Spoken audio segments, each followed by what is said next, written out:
जय श्री राधे, जय जय श्री राधे श्याम। निताय गौरांग भगवान, जय जय श्री वृंदावन धाम की जय। ओम नमो भगवते वासुदेवाय। ओम नमो भगवते वासुदेवाय।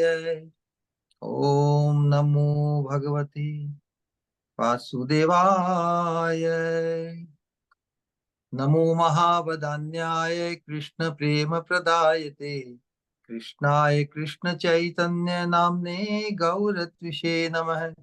जय श्री कृष्ण चैतन्य प्रभु नित्यानंद, श्री अद्वैत गदाधर श्रीवासादि श्री गौर भक्त वृंद। बोलो हरे कृष्णा कृष्ण कृष्ण हरे हरे, हरे राम राम राम हरे हरे।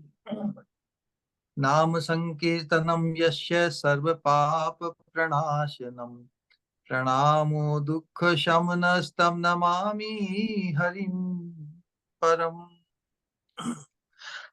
स्टडिंग शिष्टाष्टकम by Bhagwan Sri Chaitanya Mahaprabhu. We have almost covered the three shlokas. We'll go all these three shlokas, first three shlokas, very much in connection, especially the Sambandha Gyan. Sambandha Gyan, what we are, and also then also understanding what we are not, what we are craving for, what we should be craving for, and what we should not be craving. So the third sloka which we discussed, Trinadapi sunichena tarorapi sahishnuna amanina manadena kirtaniya sadahari.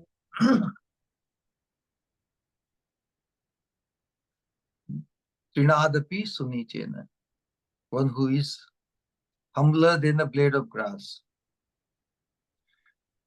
more tolerant or more forbearing than the tree, and one who gives amanina manadena, who gives due honor to others without desiring honor for himself. What he gets, he becomes qualified. He becomes eligible to always, he becomes eligible to be able to chant always, Kirtaniya Sadahari, always chant the holy name of Krishna.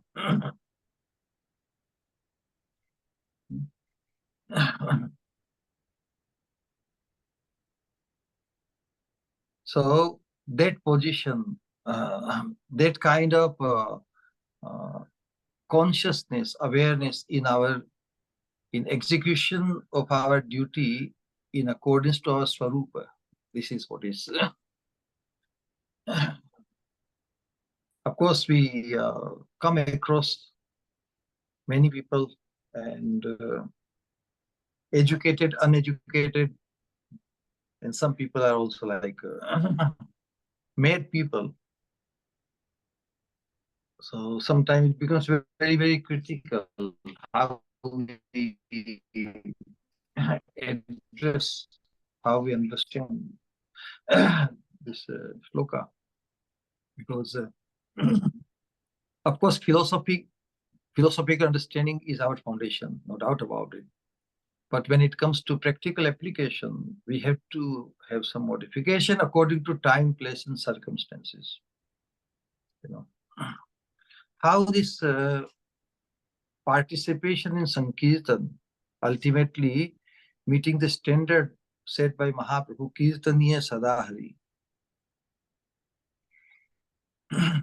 Through Sankirtan movement, through the chanting of the holy name, Sankirtan with fully involving our, not only the external senses, but also the internal chitta, everything, our mind, intelligence, ego, and chitta, subconsciously. So that is like total antakaran when the Sankirtan is performed with the involvement of our totalness, not only the external senses, internal senses, mind, buddhi, mind, intelligence, ego, and chitta, subconscious mind, and also the soul. Of course, soul performs the Sankirtan, correct? But soul has his agency. Soul is like the king, and king has his praja. What is praja? This antakaran and this bahirindriyas, the body. So, for the king to become victorious or to become successful, his praja, or those who are his called, our body is our soul is the person. So whose body? When we say my body, means me, the soul. Without the soul, all these subtle body, gross body, or everything is dead. It has no relevance, no significance. So all are meant to serve the ultimate purpose of the soul. And the ultimate purpose of the soul will be served when it attains the status of being able to do Kirtaniya Sadahari. So Chaitanya Mahaprabhu has given us great hope in the first verse of Sikshastakam. It is said that Sikshastakam means eight slokas of spiritual education. These 8 slokas, education, Siksha, it covers the essence of all Vedas of knowledge. Ultimately, the ultimate need of the soul can be fully fulfilled. So tremendous hope was expressed because the benefits, 7-fold benefits of the first sloka Mahaprabhu mentioned. He explains that the chanting of the holy name of Krishna, when properly undertaken, it will cause this 7-fold wonderful effects if properly chanted. Step by step, revealing 7 consequences, Consequences means it causes the transformation. This discipline or this culture of participating in Sankirtan, if properly done, it will cause 7 effects, 7 consequences, 7 benefits, 7 things we can expect. So preparing is a full package. Sankirtan is a full package to cause the ultimate good for the human soul, especially. The first effect is a cleansing of the conscious, cheto darpana marjanam. The second is bhav mahadavagni nirvapanam. That means it clears, it liberates us from all mundane relativity. Mundane relativity means somehow, in the name of progressiveness, in the name of feeling better, we settle somewhere. We find our settlement within this material realm, within the 3 modes of material nature. But the Sankirtan helps us transcend, liberate us from the influence of the 3 modes of material nature. We have been plagued since eternity, although we have developed tremendous affinity towards it. But the Sankirtan, when properly chanted under the care of the pure devotees, under the direction and association of pure devotees, or with its proper understanding, it will cause the liberation of all mundane relativity. And the third effect is Shreya Kaidava Chandrika Vitarnam. The ultimate good. Shreya means ultimate good. Prayas and Shreyas. The ultimate good, highest good. The positive goodness awakens within our heart. So, what is the realm of ultimate good? Which realm? Vrindavan is the realm of ultimate good. So it connects us to Vrindavan. Shreya Kairava Chandrika. Why connected to Vrindavan? Because our Swarup, in our identity, we are eternal servant of Krishna. So the service attitude is ignited in our heart. And where will we perform the service? To the Supreme Lord, where he resides. Pritis tada vasati sthale. Our spontaneous attraction, loving attraction towards the land of Krishna. Vrindavan is ignited. Shreya Kairava Chandrika. Don't you think if anybody becomes so inclined to go to Vrindavan and live there, what is the purpose of going to Vrindavan? To do bhajan, to do nama bhajan. So Shreya Kairava Chandrika Vitaranam, it ignites our service attitude, which is spontaneous, which is natural to our Swarup. But when the natural, the spontaneous nature of the soul to serve is covered, it becomes trapped with the tendency to exploit, not to serve. So the Sankirtan awakens our spiritual consciousness to the need, to our real need in accordance to our Swarup, that it is service attitude. So that is the ultimate good, that service attitude, service with the loving service, surrender, that we belong to Krishna. One wants to become dedicated,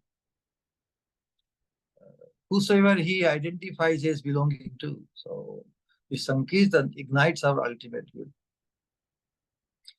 And then under the guidance of, so in Vrindavan is under the control of Krishna's internal energy, that is called Yoga Maya, isn't it? Vrindavan is not an ordinary place, although it apparently manifests in this world of three modes of material nature, but actually Vrindavan is transcendental. And so anybody who is allowed to stay in Vrindavan from that spiritual point of view, he directly comes under the shelter and protection and guidance of Yoga Maya, because without her sanction, one cannot stay in Vrindavan. So Lord's internal potency called Yoga Maya, what we develop, we attain the status of becoming a Vadhu. Vidya Vadhu Jivanam. Our devotion towards the Lord,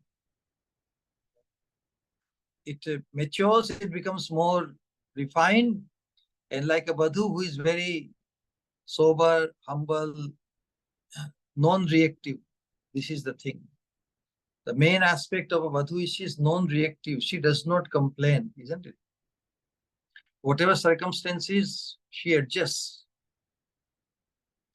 So the Vadhu concept is what we want to achieve it is so precious for us. We value what we are targeting, what we are aspiring. We value it so much that we don't want to get involved into so many conflicts with anyway, we don't have the time. We become very, very economical in the terms of what we think affects us, what we speak may affect us, and what we do may affect us. Our goal is to become a choicest maid servant of Srimati Radharani. So the effect of Sankirtan is when devotional fervor is nourished through the Sankirtan, then our internal system becomes like a Vadhu. Tolerant, non-reactive, and all these wonderful qualities which we can think of in a Vadhu. Always keeps to oneself, only reveals to the husband, right? Or to one's master.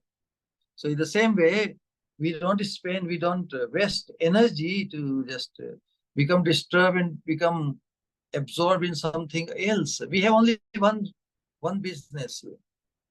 We want to cause the ultimate good to us. And the ultimate good is so sublime It is so precious that we don't want to spare any time for anything else. That's the point. So when that is fulfilled through Sankirtan, and after attaining that, it says, what happened? Anandam buddhi vardhanam pratipadam purnamrita swadanam.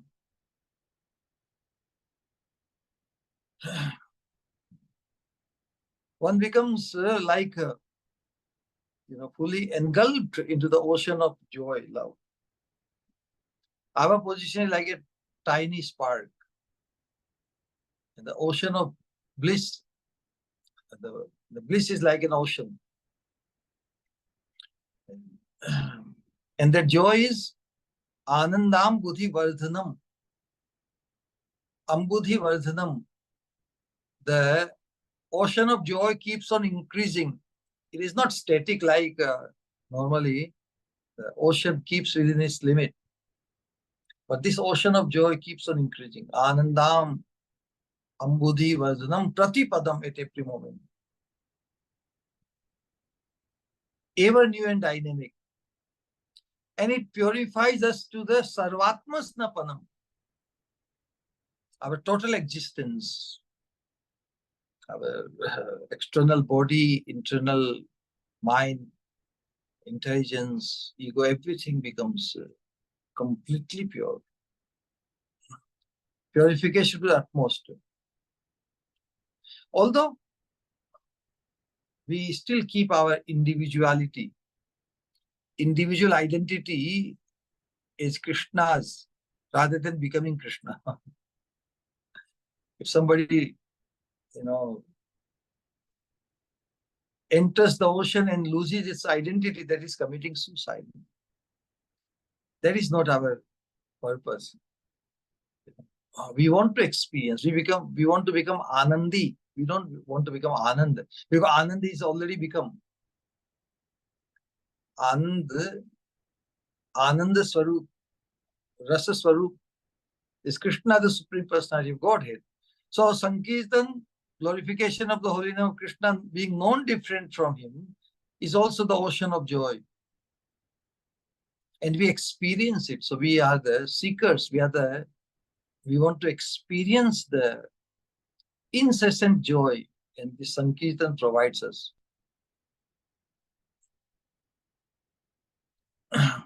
So when we chant the holy name of Krishna, Hare Krishna, Hare Krishna, Krishna Krishna, Hare Hare, Hare Ram, Ram Ram, Hare Hare. In accordance to our purification, we experience its the joyful nature of chanting. And when, to the extent we are influenced, affected, or benefited, or anybody who comes in our contact, they will also become benefited. So, and that's why the potentially, the Krishna's name has unlimited ocean of joy.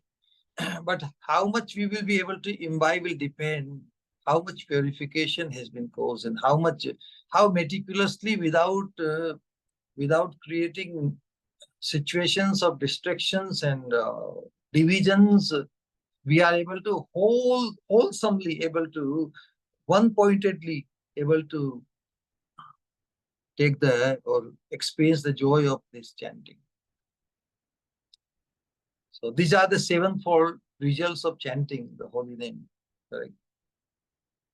So tremendous hope. Correct. So many benefits. Somehow other, if we can just if our appraisal of these benefits can rise to such a level, then we will definitely be very much inclined to safeguard our position so that no distractions and no deprivation is made. But the reality, although tremendous hope, but because of our deep-rooted conditioning in the three modes of materialism, we have no idea how deep our affinity for this present atmosphere in this material world plagued by the influence of the three modes of material nature. Theoretically, we agree that we want to transcend it. But in order to really agree and in order to become fully ready to transcend this material nature, we should be able to experience something so sublime, which is potential of the Sankirtan. But somehow that most of us have not come to that level of experiencing the tremendous effect, positive effect of Sankirtan. So the missing part is on us. The holy name, Sankirtan itself is fully powerful to engulf, to consume us completely, to experience that joy, to cause that experience in us. So why this, after proposing this wonderful nature of the Sankirtan, Mahaprabhu in second sloka, he is lamenting. If one is involved in Sankirtan, where is the time and space for lamenting? But Mahaprabhu in second sloka is lamenting. Such a wonderful thesis of Sankirtan, sevenfold advantages.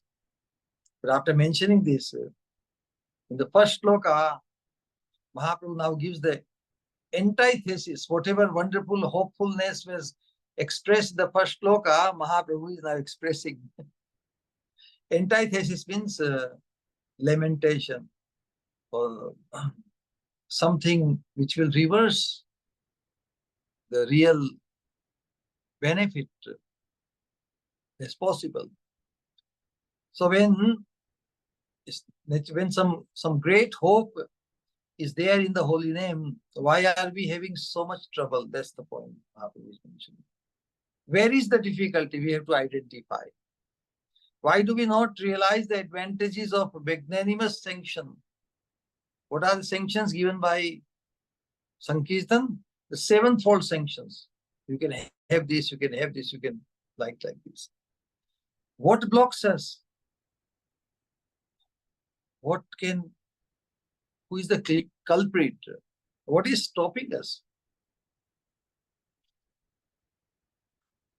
Unlimited, inestimable grace of Krishna is flowing through this. Golokira Prema Dhana Harinama Sankirtana, correct? So from Krishna's side, there is not yet. He's not blocking on his own. But there could be some trouble or problem is the receptibility. From Krishna's side, there is no problem. He has given us so many opportunities, innumerable lifetimes after lifetimes. And the requirement is also not much. Simply raise the hand. Hare Krishna, Krishna Krishna, Hare Hare. Hare Ram, Ram Ram, Hare Hare. What we have been hankering since eternity, in spite of so many endeavors to achieve it, if you couldn't accomplish it, then as a human being, we should be intelligent enough that the most magnanimous manifestation of Godhead Mahaprabhu is coming and begging to give us. Harinama Mahamantra Lava Tumi Magi. Just take it is freely being distributed. But because of our deep-rooted wrong conditioning, even the most positive thing, most wonderful thing, we are not able to imbibe wholeheartedly. You know? What is stopping us? Because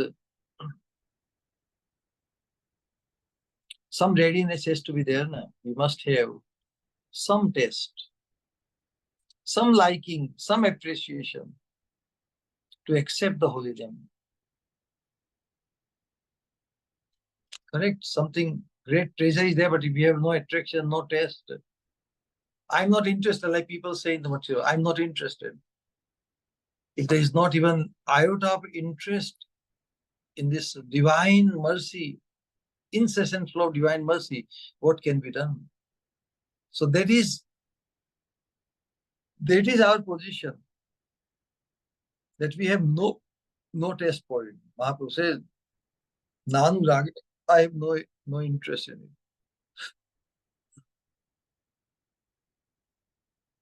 In such condition, when Mahaprabhu expresses that there is a total hopeless case, no hope, I have no taste for it, so I'm not going to go for it. So what hope can we have? How can we attain it? Because Mahaprabhu has come to give. So he must have devised a way somehow or other to make it accepted by us. How can we attain it? Even within the human culture, we follow religiosity. So within religiosity also, this chanting of the holy name is administered, correct? Within Dharma also. Glorification of Supreme Lord, acknowledging His mercy, and in many ways, He's the provider of all the means to fulfill all our desires. So for informality, we may also participate in chanting the holy name. But what is required is we have to accept it from the core of our heart as a real need, without which we cannot do.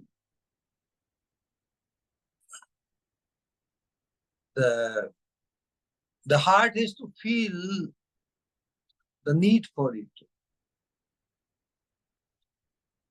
So, by what process can we really benefit and make progress on this path? This is the question.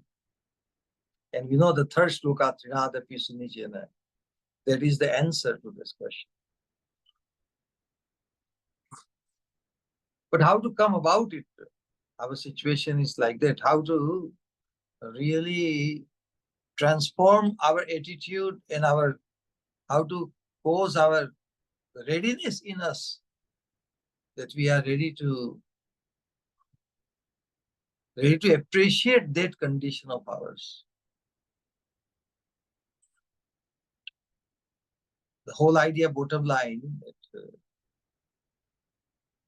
how much appraisal, how much fascination we feel towards the benefit, the sevenfold benefits of Sankirtan, which Mahaprabhu mentions in first sloka. Although one may feel that he does not have the minimum required deposit to get this free grant. Sometimes these prerequisites are there. If you have this and this, then you are eligible to get many things. Amnesty. Amnesty means forgiving. It's an amnesty rule. Once in a while, in a decade's time, it comes. Many people have entered the country illegals. They work very hard to make their fortune in the land of opportunity, America. And government also needs them because they work very hard. So they want to keep them. So after they create an amnesty rule. Okay? Anybody who can prove that they lived in this country even illegally from this period to this period by some certification or any proof, then they are given amnesty and they can become legalized, neutralized citizens of the country. So in that year, what happens when that rule comes? Many people who have been living in the country even legally with the visa, but they don't have the neutralizer status. They don't get the neutralized status. But those who have been living without any papers, without any legal documents, they are given the amnesty and they are neutralized citizens of the country. So, so those who are legally staying, they deliberately become illegal or they hide their legal identity. They create a new identity, false identity, and to establish that they have been living only illegally. There was a cartoon in Los Angeles Times, where the people, those who are living legally in this country, they asked the judge, "Sir, please grant us also, what is it? I forgot the word. Grant the freedom, amnesty." So judge is telling, "No, you cannot be granted." Then the person is telling, "Why? Because you have not done anything wrong. You have not committed any crime. You have not been living in this country illegally. That's why you cannot be pardoned." So it was a big joke. The whole idea is, so the Lord's mercy is being bestowed upon the most fallen living entities of Kali Yuga. And so those who are not able to receive the mercy, they are crying out. They are crying out. It's a Urdu शायरी, तेरी रहमत जब गुनहगारों पर बरसते देखी, तेरी रहमत जब गुनहगारों पर बरसते देखी, बेगुनाह चिल्ला उठे हम भी गुनहगारों में. Anyway, this was just a thing. We have to identify where the mercy is. So once we identify where the mercy is, then in order to receive the mercy, how they got the mercy? By declaring their bankruptcy, by declaring that we are illegal. And so this attitude of humility, very, very indispensable, essential to receive the mercy.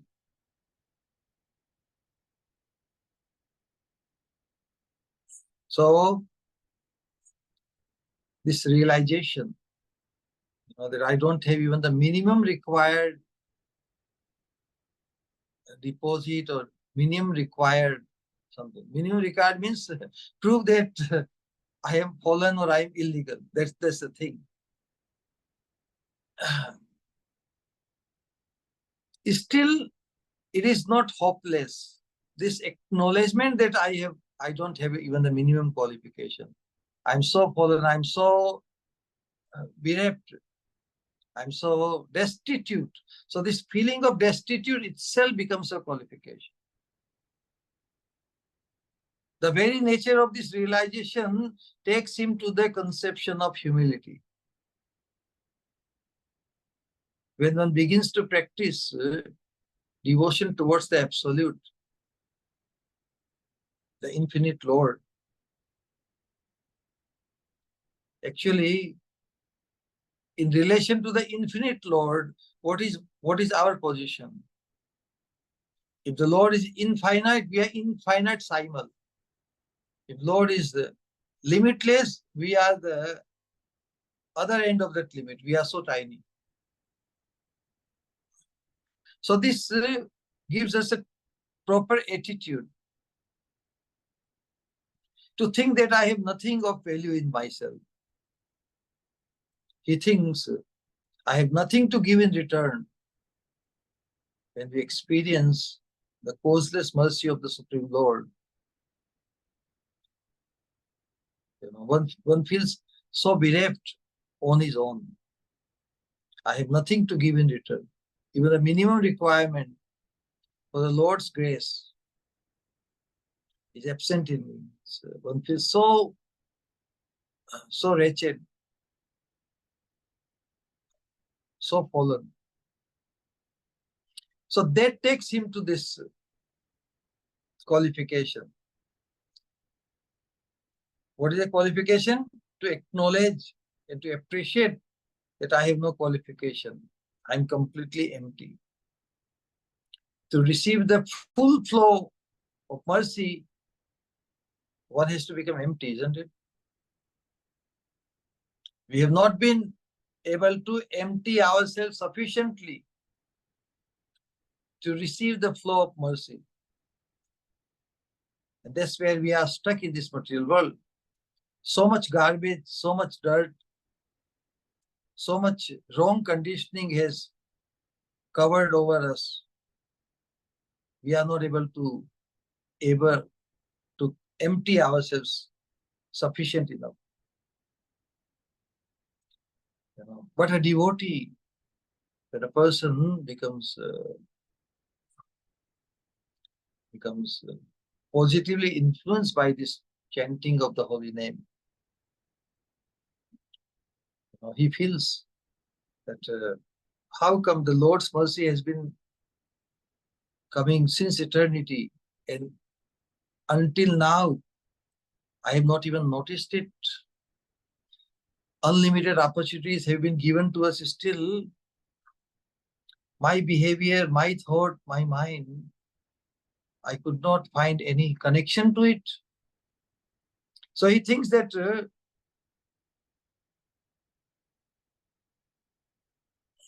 he thinks of himself as very, very, very, very fallen. This is the attitude of a devotee. It naturally, when the true sense of devotion is ignited in the heart, a devotee or sadhaka really thinks, I've been so useless, I have served no purpose. Rather, I have just I've gone in the opposite direction. Do you know anybody other than the human being who goes in the negative direction? Negative direction to our real interest. In other species or other things, other species means live entities and inert, even the straw in the street. They are acting not in negation to anything, any negation to nature. They are totally following the instinct that has been provided to them. But a human being has a tendency to go in opposition. That's why our position is lower than the straw in the street.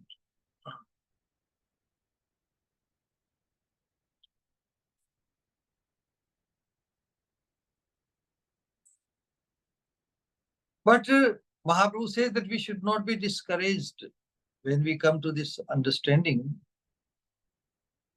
Why this sloka is mentioned? Because if we can appreciate, if we can identify what Mahaprabhu has expressed in the second sloka, then the real hope is waiting. So this acknowledgement is very, very essential, that I am lower than a worm in this true life, Krishnadas Kaviraj Goswami says, and I'm more sinful than Jagai Mathai. They are playing their role, but I have shown negation. I have opposed to the arrangement of the Lord. And arrangement of the Lord is to cause the highest good to myself, and I have opposed it. And that's why one is feeling lower than everything else. So these teachings of Sikshastakam and so this acknowledgement to make us feel very humble is very, very essential.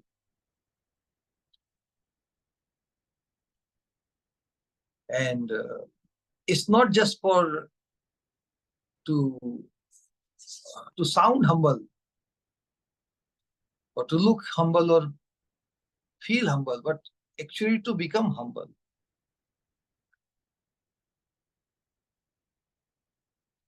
I don't have the least liking or taste for the Lord, this acknowledgement is very, very positive, healthy.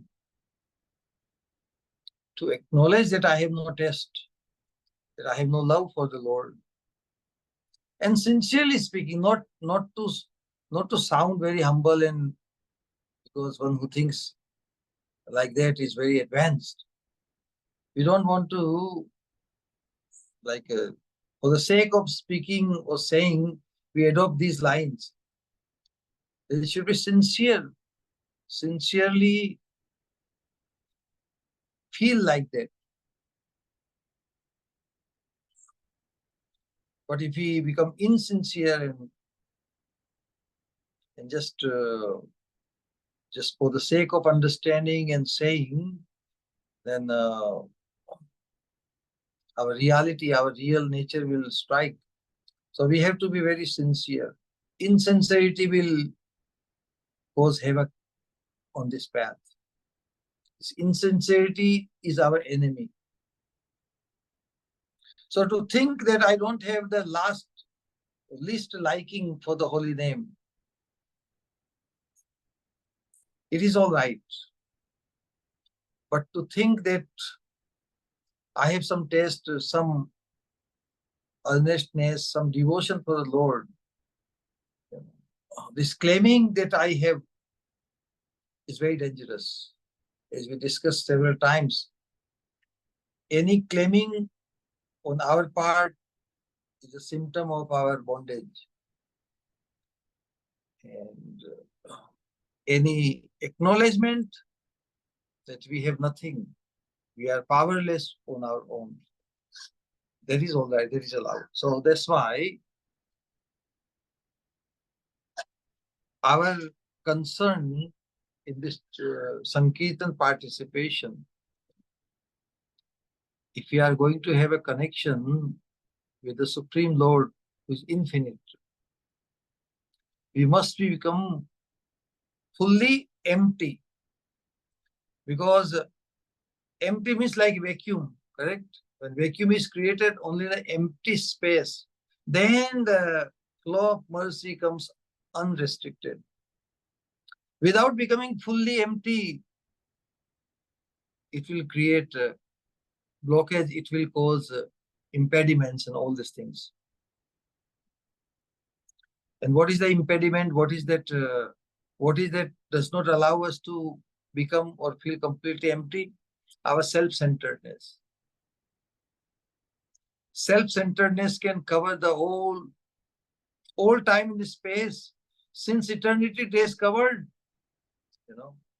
We have lived only in self-obsession, self-centeredness. We could not empty ourselves enough to receive the flow of mercy of the Lord. So our self-abnegation must be complete. But we are so trapped by the worldly achievements. But worldly attainments and identification with them is a negative thing. And we must withdraw from it. These worldly achievements give us worldly identity on many levels, many styles.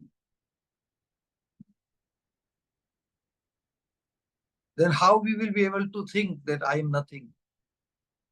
I have no qualification for being accepted or used in the service of the Lord. I'm completely unfit. How we will realize it? Because the worldly achievements give us the sense of I'm fit, I'm qualified, I'm this and that. It will block our hankering for the real need, fulfillment of the soul, our connection, our loving connection to the Supreme.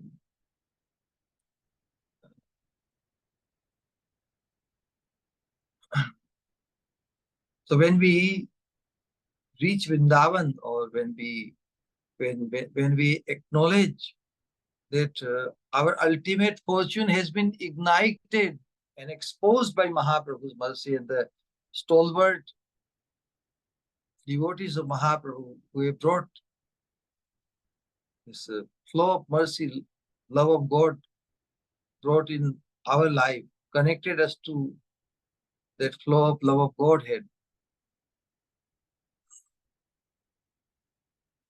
So we want to be captured by the agents of Mahaprabhu. So coming to Vrindavan, that great fortune, connecting to the sweet realm of Vrindavan, it means what?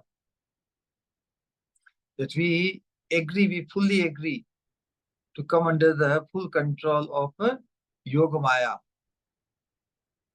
We don't want to thrive under the influence of the Mahamaya, which is creating so many temptations and so many attractions, deviations in misidentification. I have so much wealth, I have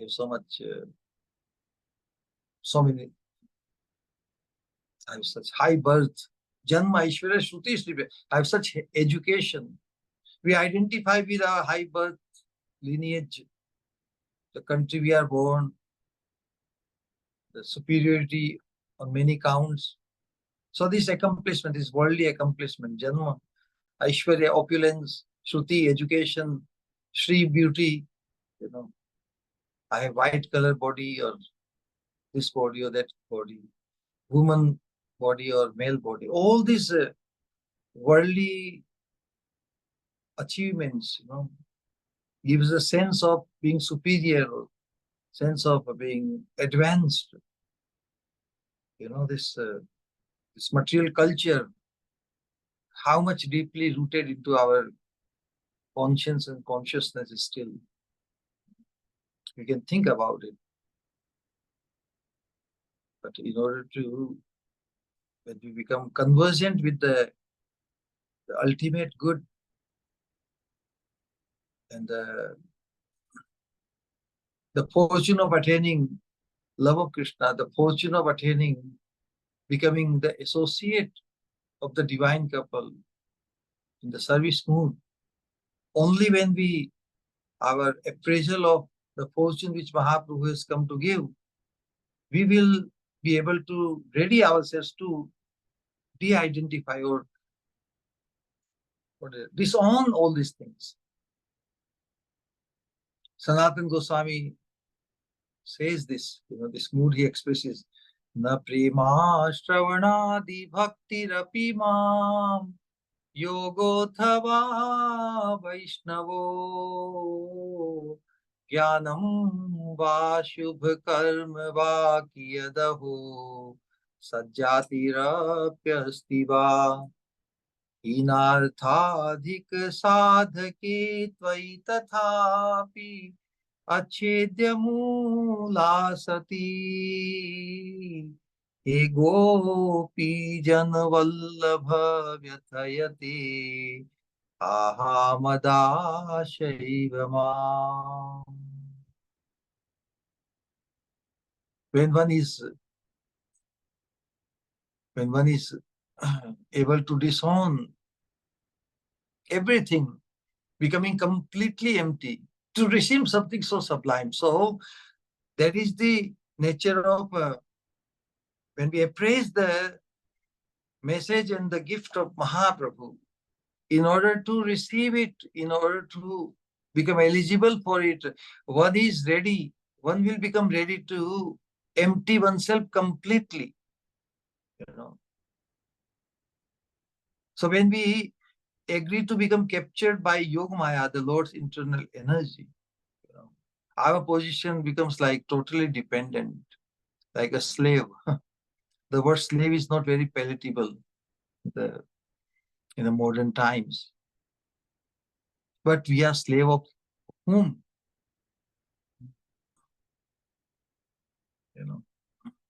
The slave is totally dependent, and because he's totally dependent, he's totally under the mercy, of the master. Our position should be like this. The whole position is with the master. Everything is his. I am his.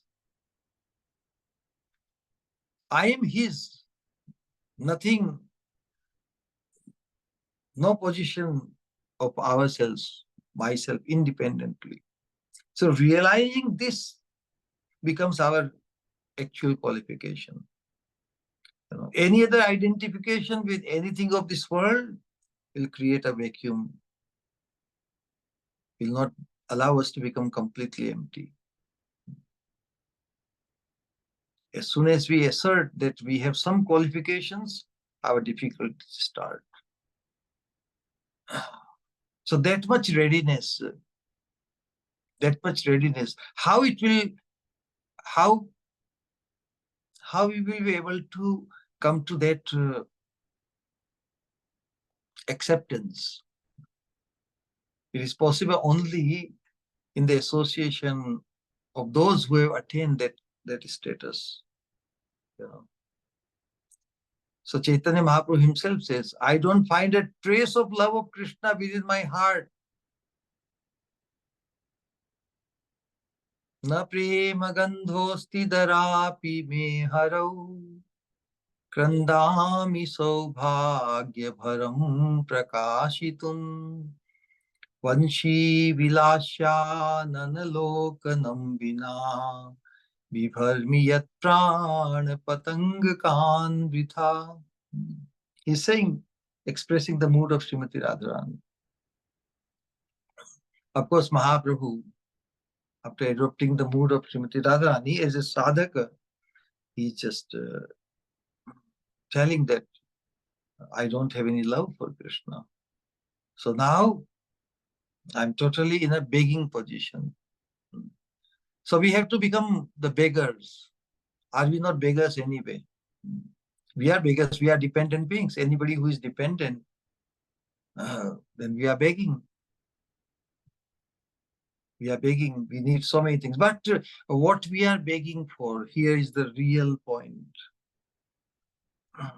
We are begging something so sublime.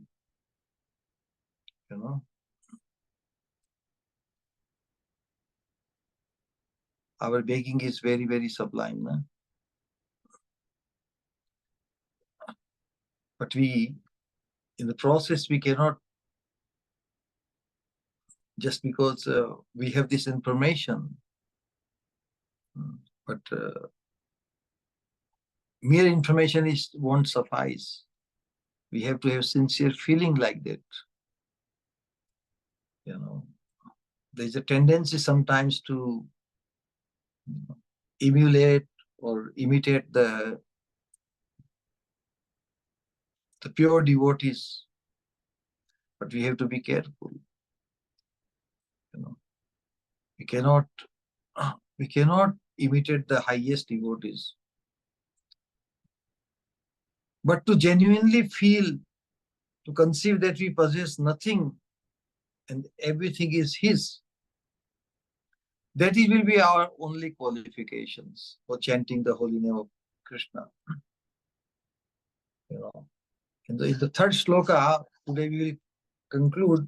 In the last time, we discussed that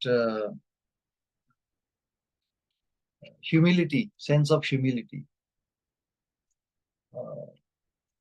Sometimes it appears very extreme. The idealism, the idealistic humility, lower than the straw in the street. But we have to live and deal with the people around us, and we have to survive in the atmosphere which is plagued by so many imperfections and dualities. But this Trinadapi Sunichena Tarurpi Saishna, this is the codes of conduct for a sadhaka in relation to other sadhakas, because the outside atmosphere, outsiders, they don't create any problem for us. Our problem is caused by our own immediate surrounding. with the other devotees and sadhakas. Because those who are outsiders, those whom we don't identify as devotees, we can separate with them. We can let go of them. We have to deal with our own people. That's why in dealing with them, we have to be very, very careful. But when it comes to dealing with others who can cause a lot of harm or devastation for other devotees, or those who can create problems for this society of Krishna consciousness, and how we will, in the name of humility, how we will behave. So that's very critical, no? So humility must be adjusted or modified in the practical application. What is a practical application? Humility is sometimes misconstrued, as weakness. It does not mean that we let others trample upon us without protesting. But we don't let others' misbehavior determine our decisions and lives. Humility is the most glorious attribute in a devotee. Nonetheless, humility towards whom, and who will judge as to who is humble? So this humility, the concept of humility must be adjusted or modified in its practical application. Several occasions have taken place when many dacoits or different ruffians, they attacked the Hare Krishna temple or any other temple, any shrine. And then to protect the devotees and the property, devotees used the gun. Gun was used by devotees to defend the temple. Then the common masses, who love to give their judgment, they express so much complaints. Local people, oh, what they say, oh, these devotees, they say we should be humbled in the store on the street, correct? So the common masses, they just superficially accept the teachings of Mahaprabhu. But at any instance, they take the opportunity to make the comment and complain that, oh, these are humble people. Are they humble people? Are they tolerant? Why they have crossed the advice of Mahaprabhu to be humble in the stone, the street, and more tolerant than a tree?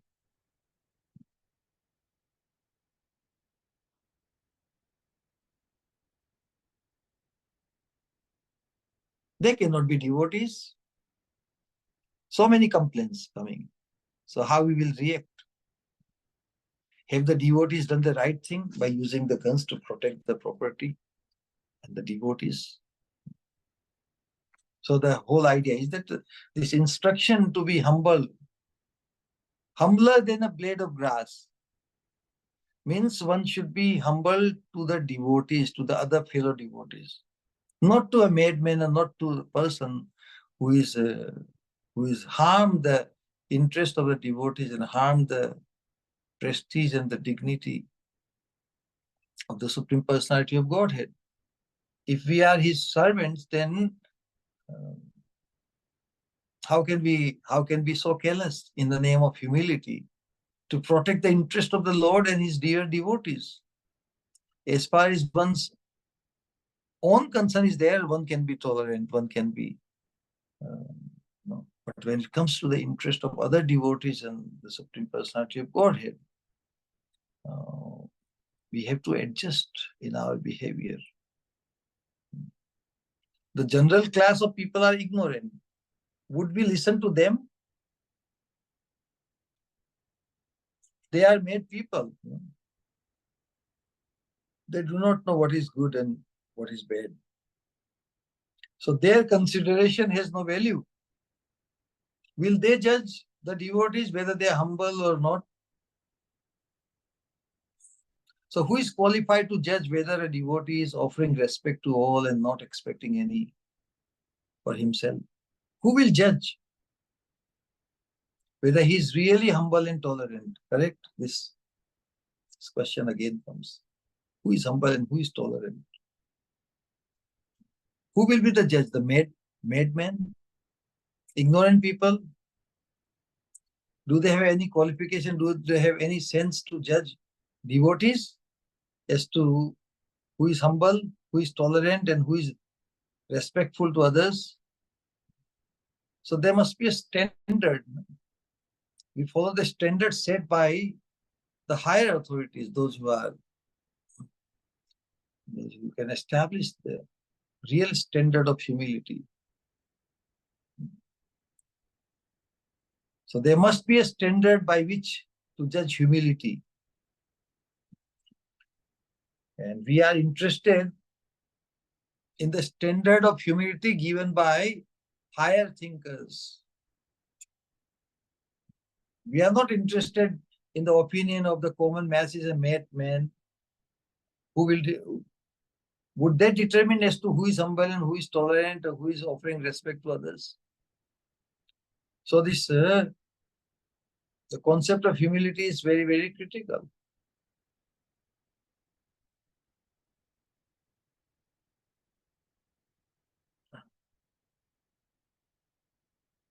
Of course, not. No?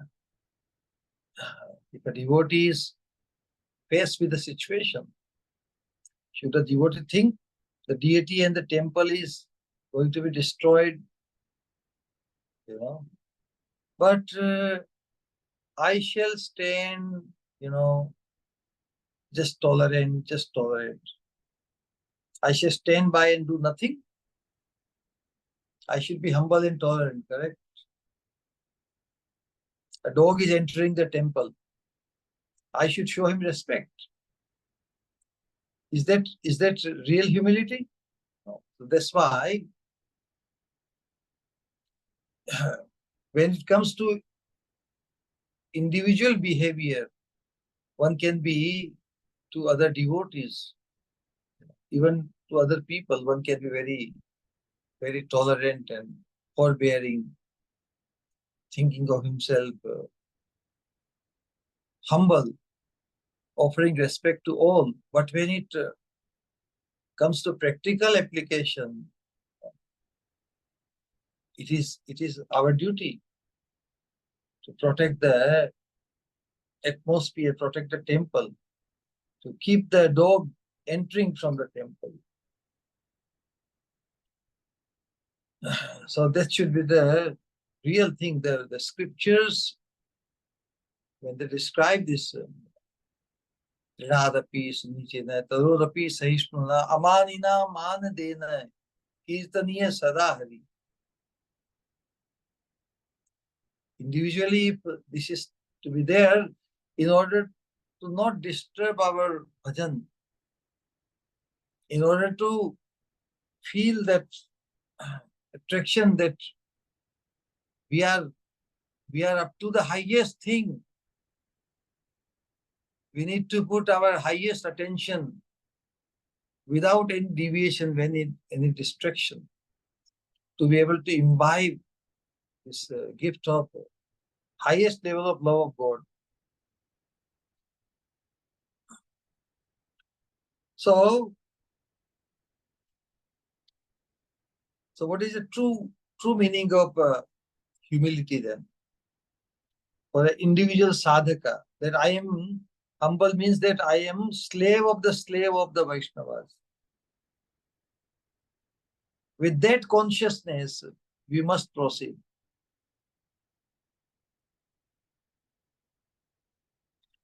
Now, if the situation comes when somebody hurts or offends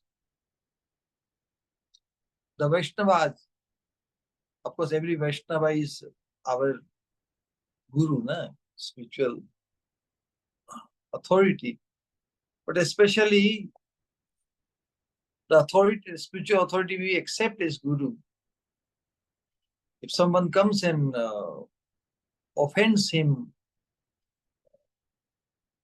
puts him down, or attacks him, or does something to harm him, at that time, what kind of consciousness we should carry with us?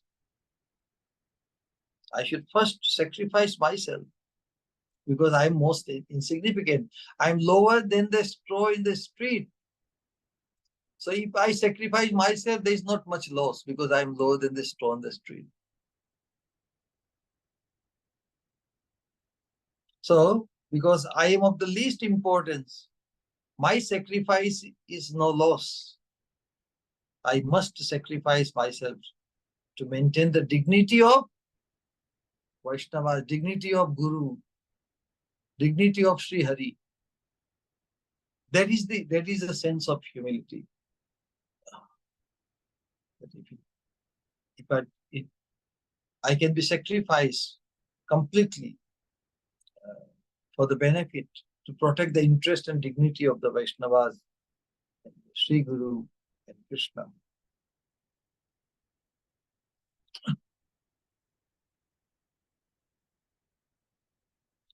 So that is humility. We must always understand what is to be honored. Accept myself. Self-honor, expecting honor for oneself.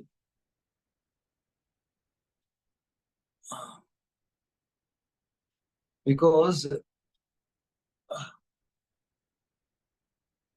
we are the surrendered souls, correct? So surrendered soul means surrendered for the cause,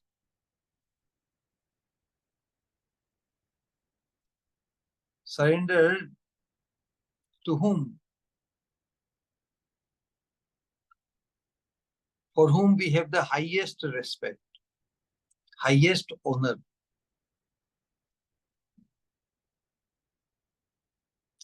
So when we glorify Krishna as Ishvara Paramaha Krishna hai Satchidananda Vigraha, Anadi Radhir Govinda hai Sarva Karana Karanam. That lofty, highest status, and those who are devoted to Krishna, the Vaishnavas,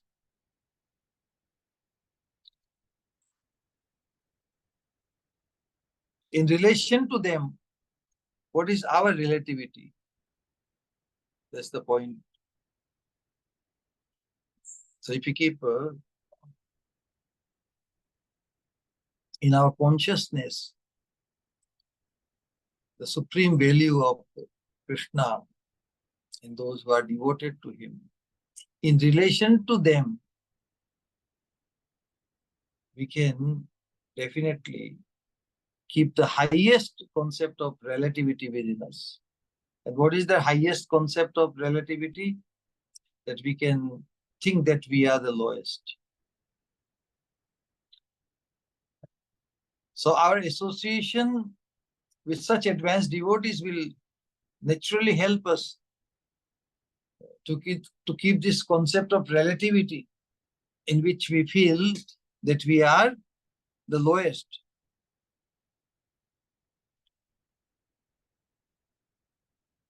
So in that consciousness, if there is danger to our guardians or those who have brought this message of highest, if those who have opened the door of highest mercy of love of God,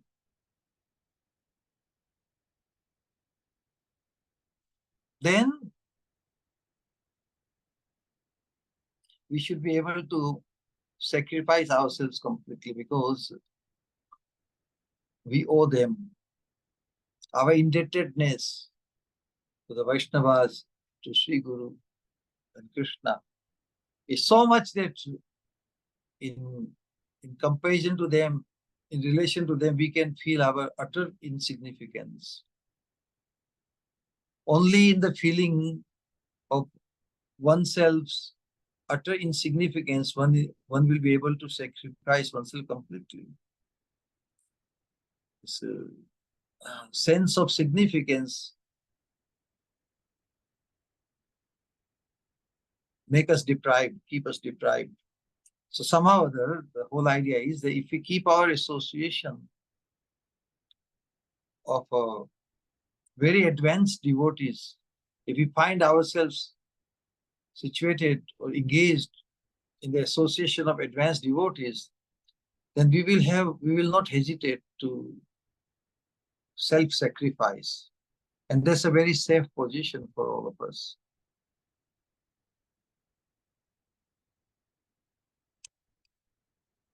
So this concept of humility is basically very, very critical.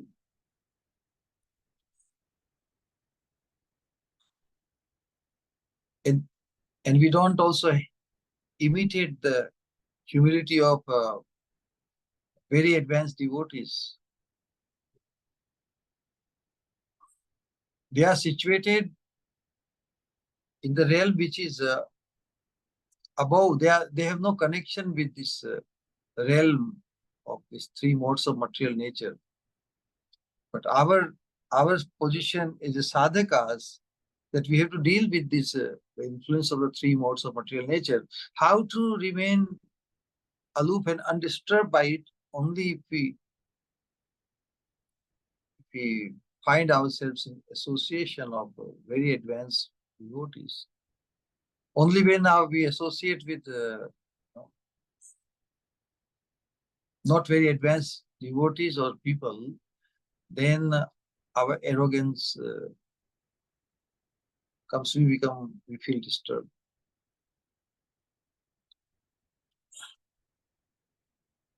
Yeah. So the key to keep humble, always find the association, always we should strive to put ourselves in the association of very advanced devotees, then naturally we will feel very humble.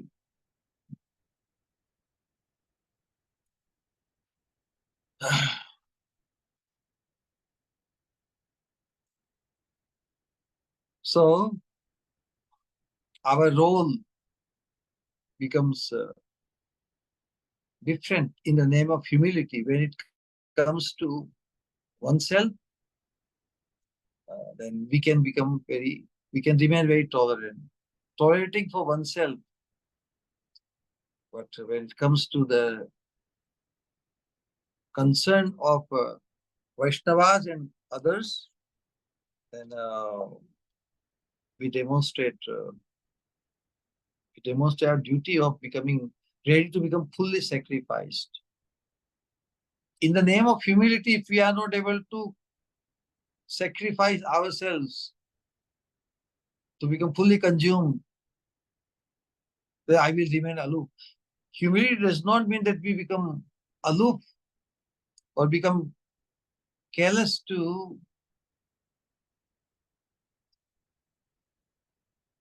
when the interest of the Vaishnavas is harmed. That's the idea.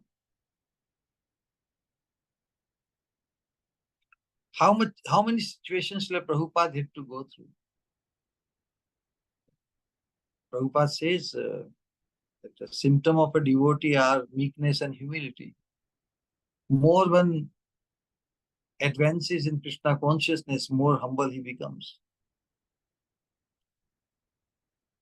Srila Prabhupada, the kind of situations he faced, we can barely imagine.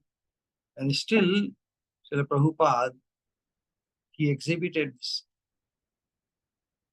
humility. Is the epitome of humility. How much humility Prabhupada had to exhibit.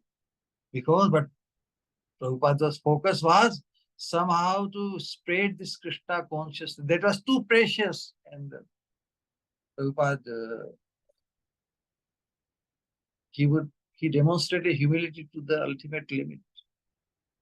You know, cleaning the dirty plates of this low class people. So humility apparently, it appears, is very, but sometimes in the name of humility, one should not become careless or indifferent when it comes to protect the interest of others, other devotees. That's the main idea. So humility should be used in the service of Vaishnavas and Sri Guru. And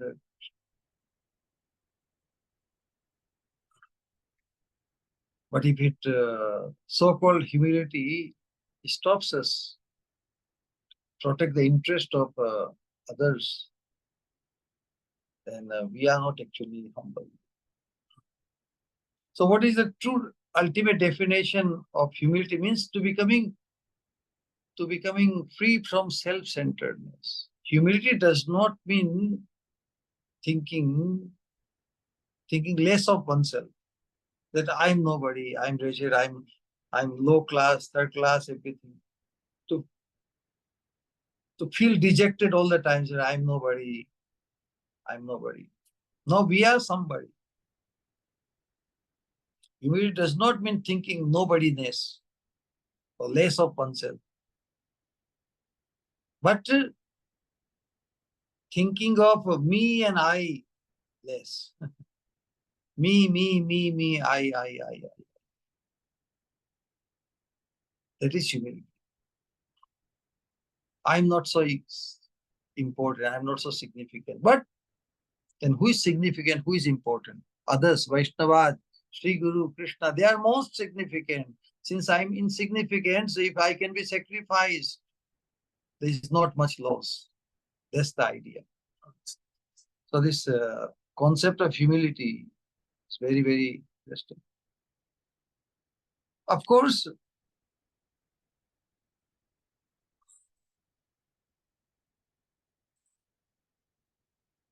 so in the name of humility, we cannot be indifferent to the antagonists, those who are coming to harm us.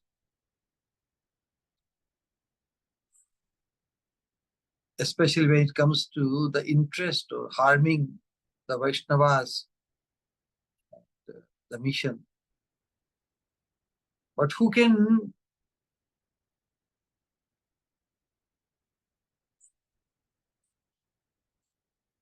Jiva Goswami, in his scriptures, he gives example that if one is in a position of authority in any organization, in any system, there is a authority is denoted.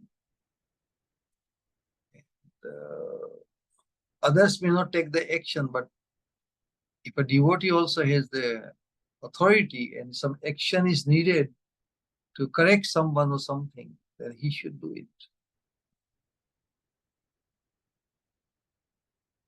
According to one's particular status.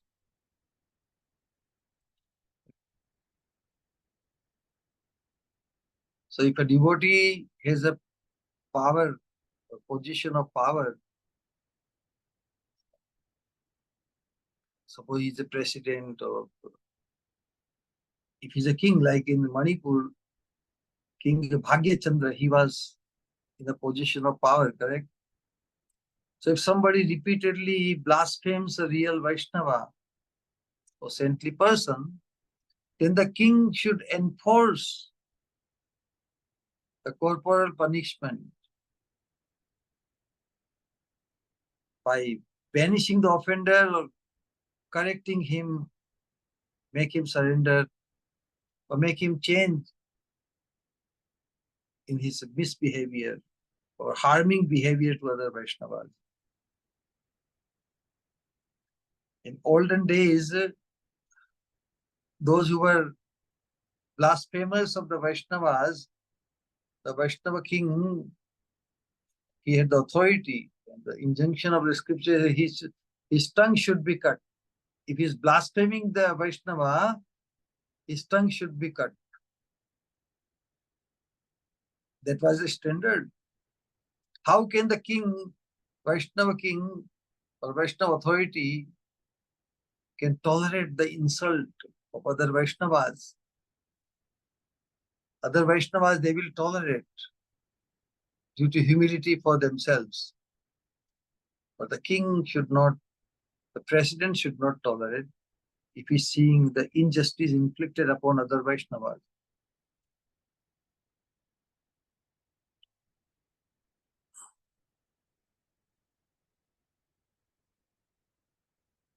Because a king can do it, a president can do it. Common masses, they cannot do it, correct? Why a Vaishnava, when dishonored, or then why he, because he tolerates for himself, you know. If a Vaishnava, every Vaishnava, by facing, blaspheming him to oneself, if he himself reacts, if he himself becomes violent, then there will be riot.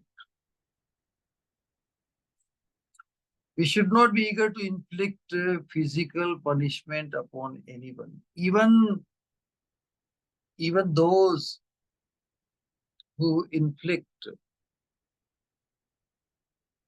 or blaspheme,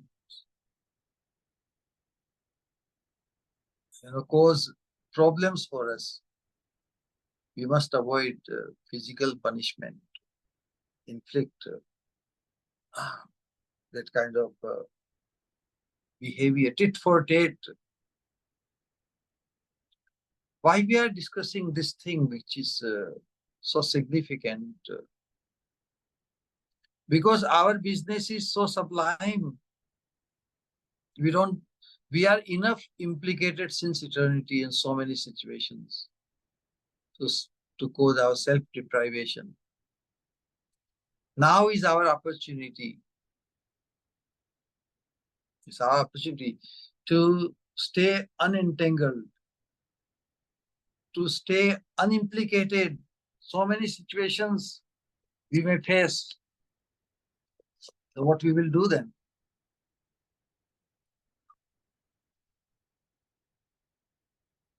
You understand?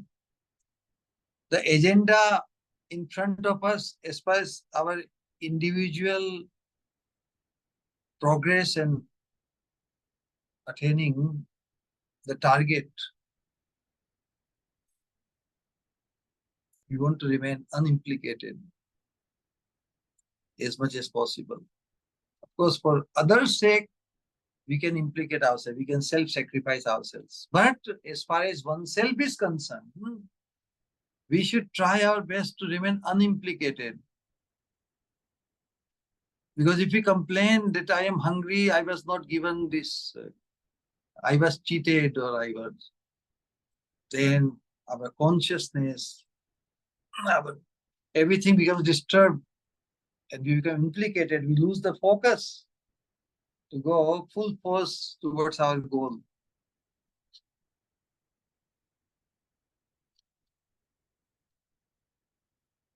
Trinadapi suni chena. What Hanumanji did, the example is always given for Hanumanji. Hanumanji is a Vaishnava, correct? But what he did, he destroys many people. He puts to fire Lanka. What Arjuna is a Vaishnava. He killed many people in the war. Even the incarnations of Godhead, Lord Krishna, Lord Ramchandra, they also killed many demons. So simply a physical show of meekness does not constitute the real meaning of humility. The bottom line is, one can be tolerant towards when it comes to himself, but when there is an insult to Guru and the Vaishnavas, a devotee will oppose the blasphemers according to his mind. He can self-sacrifice himself completely. Actually, Bhaktivinoda Thakur writes in writing that even those who inflict harm upon us, we should be able to do good to them, because that kind of tolerance will attract the special mercy of Krishna.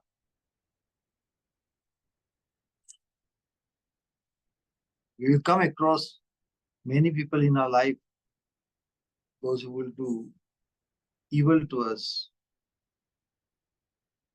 create a disturbing environment for us.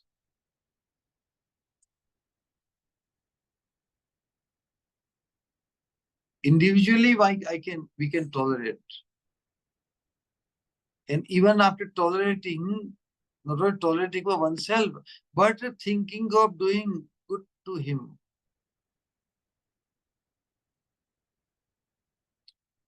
We should do good to those by whom we are being tortured. That is where the Tarorapi Sahishnuna comes in the picture. One should be more tolerant than a tree. One who is cutting the tree gets shade and comfort. Tree gives everything. Unhesitatingly, without revolting, without opposition, the tree is ready to become fully consumed for the benefit of others.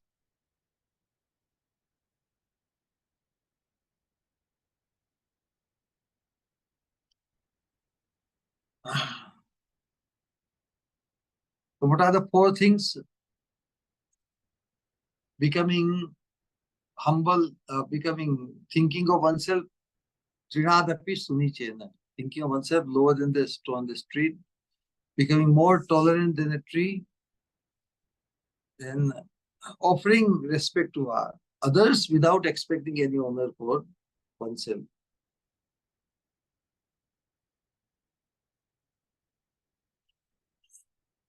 Respect for others and renunciation from name and fame, honor for oneself. So these are the four qualifications for chanting the holy name of Krishna all the times.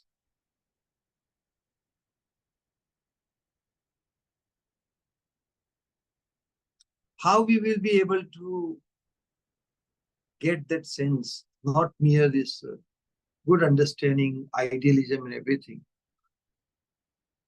It will depend how much we appraise what is being given to us, what we are up to.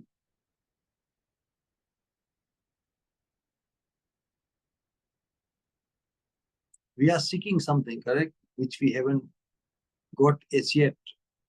So how we should think? We should think, although I am a beggar, but what kind of thing I have come to beg? If I have come as a beggar, I am begging the highest thing. Now, in order to get it, whatever modification is necessary, I must be ready for it. While chanting also, we are begging the service of Krishna. But how much we value, how much we appraise the importance of attaining the service of Krishna. We are beggars, correct? Oh Krishna, please engage me in your loving service. Please. Oh Srimati Radharani, please engage me in the service of Krishna. So we are all beggars. Prayer is begging. But what we are begging, how much we value it. What we are begging, even as spiritual seekers, spiritual practitioners, the thing which we are begging, really, really, how much we value it.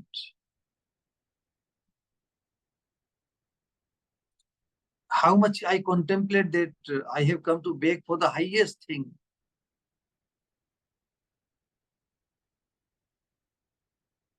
So if that is my consciousness, then let no disturbance dissuade me from my attempt.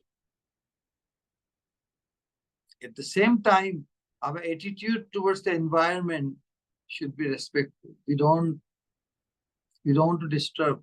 In Bhagavad Gita, Lord Krishna says, Yasmanno dvijate lokan, lokano dvijate jayat. Harsha marsha bhayodvega. What is that last line? Mukto yas sachame priya. So Krishna is revealing the secret that how one can become dear to him by becoming tolerant. Yasmanno vijate lokan. Nobody becomes disturbed by him, his behavior, nor does he become disturbed by. That way now he has full liberty to move towards the ultimate goal, attaining or receiving the mercy or begging. Our begging is for the highest thing. We are not ordinary beggars. We have come to beg for the highest thing. So let us keep the disturbances for oneself and also causing disturbance to others. We have to become free from both of them. And this is how, whatever atmosphere is the influence of three modes of material nature, we should become very aware that we should not become very hopeful of the atmosphere of this material world, but we should adjust. We should be respectful. Whatever situation comes, we should be respectful. So in this way, by becoming educated in the Krishna conception, our Krishna consciousness, basically, if we become fully, deeply rooted into it, then we become very much concerned about our highest good. Our focus, our target is to become eligible, allow ourselves to become the recipient of the highest gift of love of Krishna, love of the divine couple, by staying unimplicated, by becoming like a lotus within the water, although within the water apparently, but it is completely untouched and uninfluenced by it. How one can do? Only by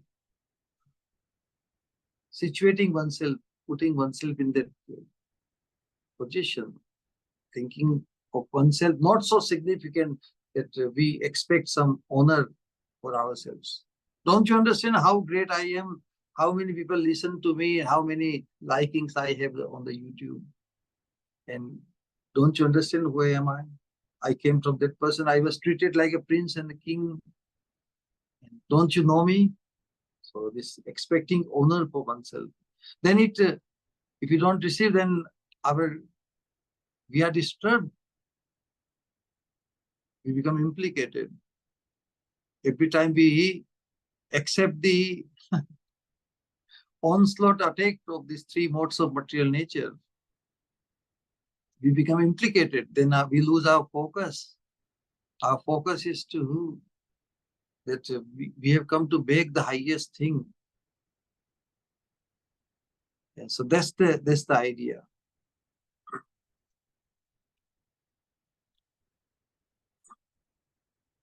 You know, like a slave who is totally dependent on the mercy of the master. Correct?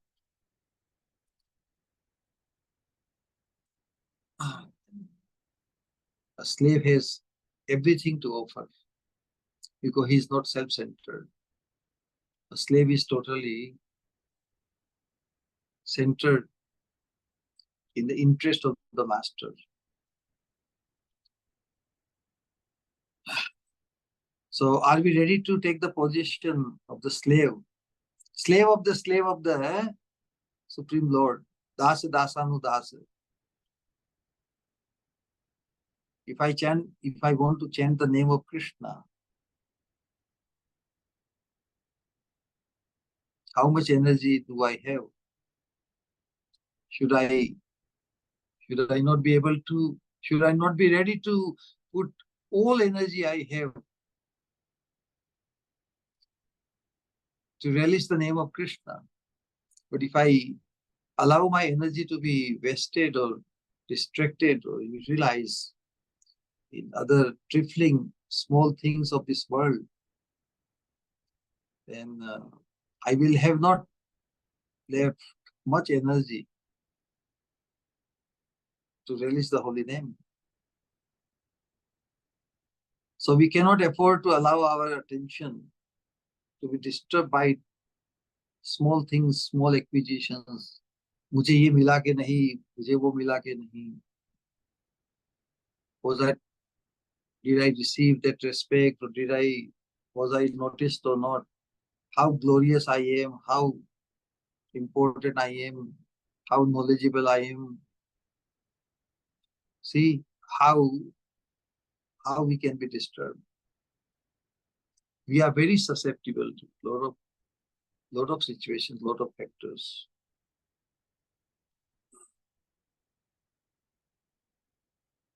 My prestige, my acquisitions, do I have this or not? So all the prestige and gain,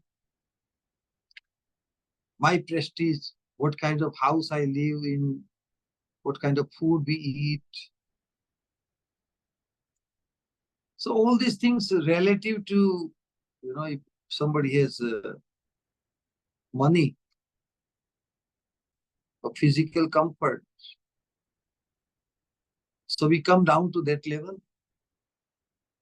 Our focus to our focus to become a choicest kinkari of Srimati Radharani, that thought disappears, evaporates.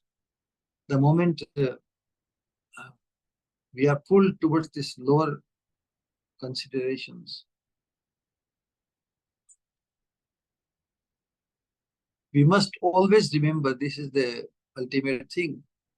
How can we become oblivious? How can we allow ourselves to forget that we are trying for the greatest thing? And that great thing is so sublime, so amazing, so wonderful.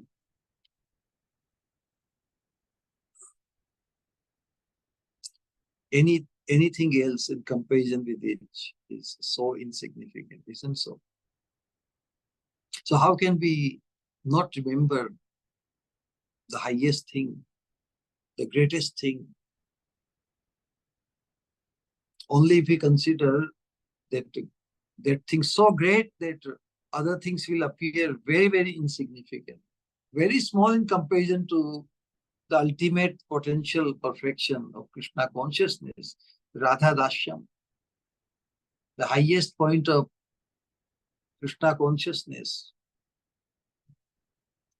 Krishna becomes more pleased or more impressed by those who want to take, or those who want to become the confidential Srimati Radharani, then those who want to become confidential of Krishna. So in Krishna consciousness, our highest, our greatest thing, if we are targeting, how can we participate in the trifling, ordinary subject matters and things? We should be able to let go all of them and not waste our limited energy, which must be fully utilized only to move forward in the direction of attaining the highest thing.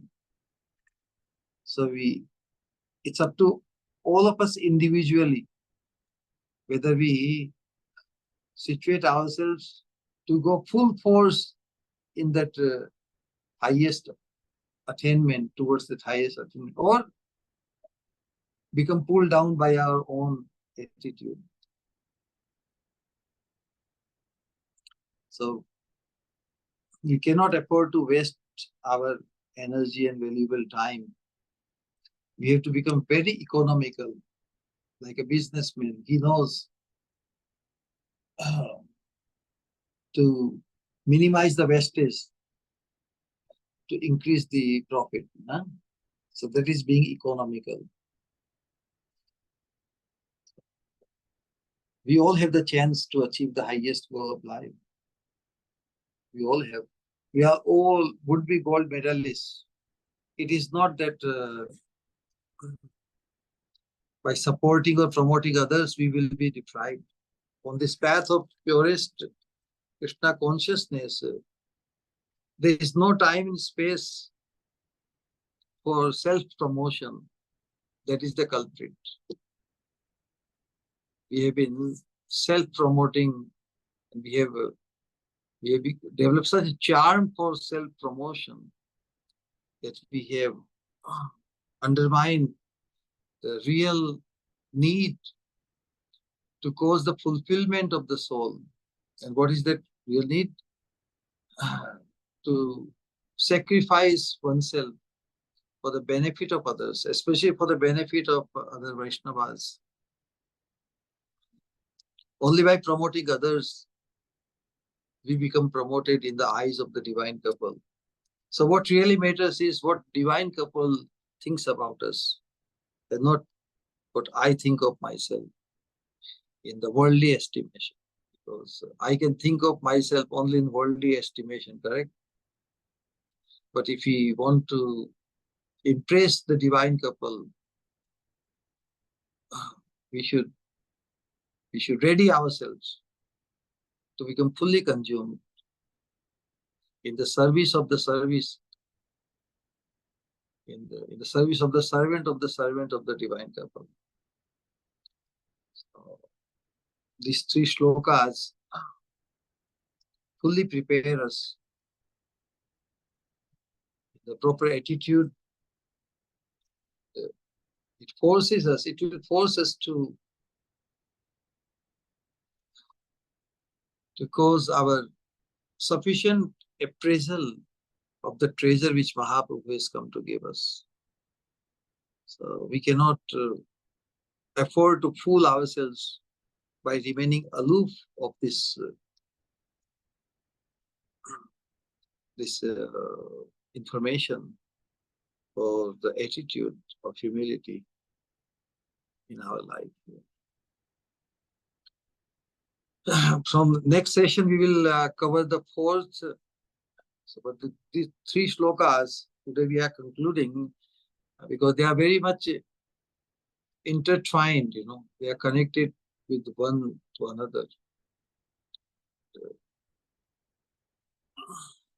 So, thank you very much. I can stop here, and if anybody has any question, comment, please come forward. The essence of humility does not mean thinking less of oneself, but thinking of oneself less. This line is the conclusion of today's presentation. Humility does not mean thinking less. Less means I'm nobody, I'm fallen, and all these things. Sometimes person may say many times, so I am fallen, I am rejected like this, but it does not help. But humility will definitely. Bragging about oneself, that is not humility. So, thinking of oneself, me, mine, less is humility. Self-centeredness is the opposition of humility. Then we can definitely become, we can be definitely allowed to become an instrument to bring some joy and satisfaction of the divine couple. Boli Hare Krishna, Krishna Krishna, Hare Hare, Hare Ram, Ram Ram. Any Hare Krishna, Pranam Shri Guru. Hare Krishna.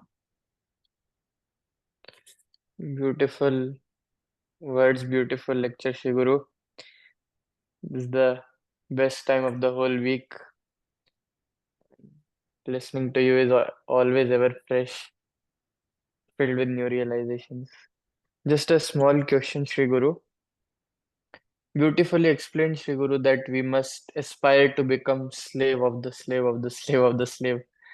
But Shri Guru, since this birth and even for eternity, we have been conditioned to put ourselves first, to, look for our gain first, or, this me and mine, this has been engrossed in our,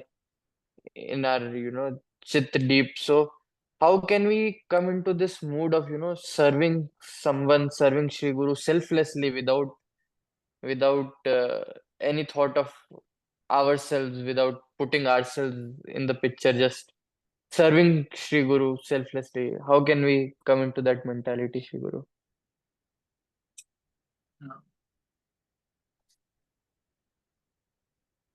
Samandha Gyan. We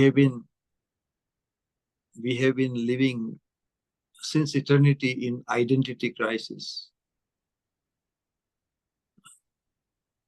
We are in the crisis of identifying as to who we are, who we belong to.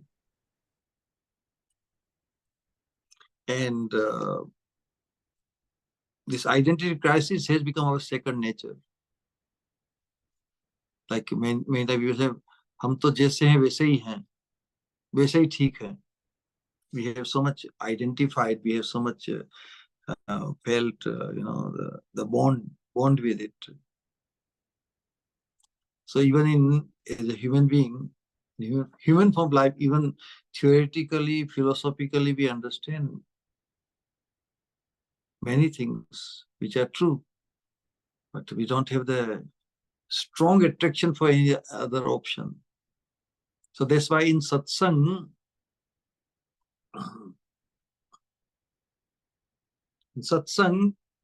it is made possible, that we want to belong to someone who is perceived as so blessed. That's why this education in Krishna consciousness, it enlightens us with the Samandha Gyan, that we belong to Krishna. We are Krishna's. Idea is very lofty, very, very wonderful. Yes, we agree intellectually. But our chitta deep attachment is to someone else, something else. The same principle. Your question has the hidden answer. So when our chitta deep attraction or belonging is accomplished towards Krishna, correct? Because we belong to Krishna. So that our belonging to Krishna, or identifying that I belong to Krishna, that is accomplished actually. Krishna makes that arrangement. He manifests himself. He's that Kripa Shakti. Kripa Shakti, he manifests, the embodiment of Kripa Shakti manifests in the form of the Mahat Purush. Mahat Purush or Satsang. Sat means the Mahat Purush, and Sang means attachment. Attachment to the Mahat Purush is the only way out for the living entity. However engrossed he might have been in identity crisis, But if his good scruples is ignited through this culture of Krishna consciousness, then he will have developed the same affinity, or strong, very strong affinity, that I belong to the Mahapurush, because Mahapurush is our Krishna, our customized Krishna. So the Samandha Gyan to begin with, that I belong to Krishna, Jivera Swarupa Krishna Nitya Das. That's why the concept of Das Dasanudas. So to meet Krishna, it may be very difficult, because Krishna is supremely independent. So if we have, of course, one can say, only if I meet Krishna, only if Krishna accepts me, like he gave instructions to Arjuna and to Brahmaji. But one who becomes available to us is perceived as no less. I just give one scientific example. Suppose the best opportunity you got is a little side example, and you blew it. Somehow you missed the plane, or sometime you got late, or whatever. What you will do? You will cry over it, lament, and all these things. But the intelligent person should opt what is the next opportunity, what is the next best opportunity for me.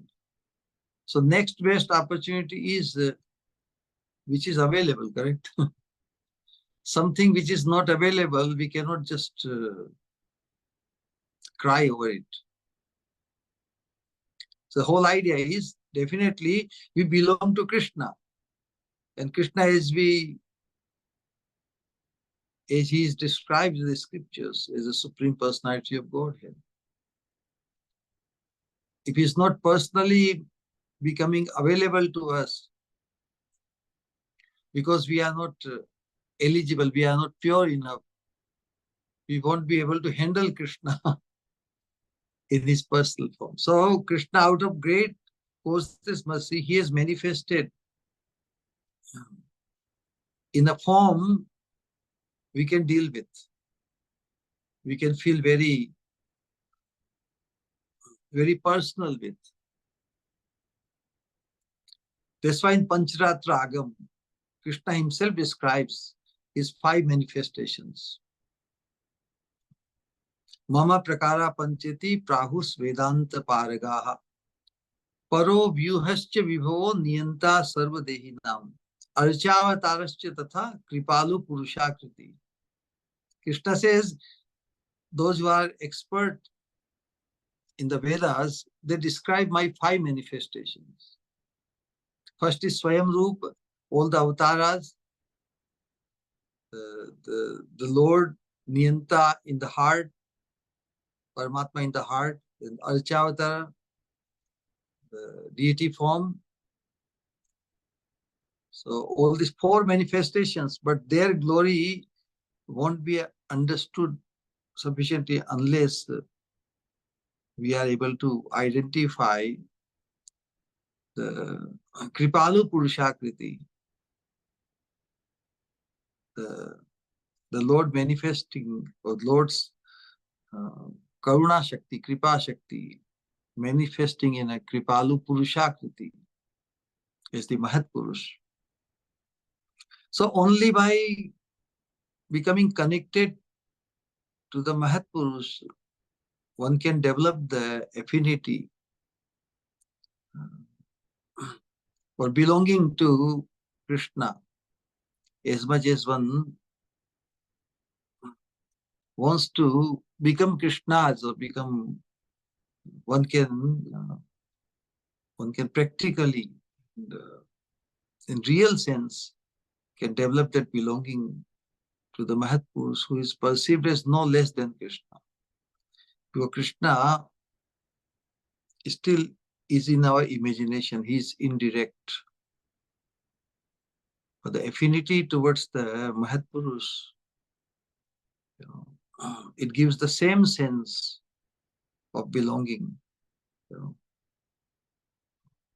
as if we have received Krishna. Non-different. One feels like that, yes. इनमें हमें भगवान ही मिल गए. It's not that when Krishna became available to Arjuna or to Uddhav ji or Brahma ji, he acted as the spiritual master, correct? And simultaneously, the absolute truth, supreme truth. So, acting in the role as the spiritual master, Krishna, he imparted knowledge to Arjuna, imparted knowledge to Uddhav ji and Brahma ji also. But, Guru Deva Tatma. So with that dearness, Guru Dev means in worship, and Atma means in dearness. So Krishna instructs that in couple of places in Srimad Bhagavatam, in 10th canto and also in 11th canto, the spiritual master, one who honors and worships, one who puts his love and affection in the service of the spiritual master, who is non-different from me. So the spiritual master is nothing but the extension or even sample of God in order to make us or prepare us how we will deal and feel when we face Krishna face to face. That practice is needed. There should be no surprise when we are transferred to the absolute realm.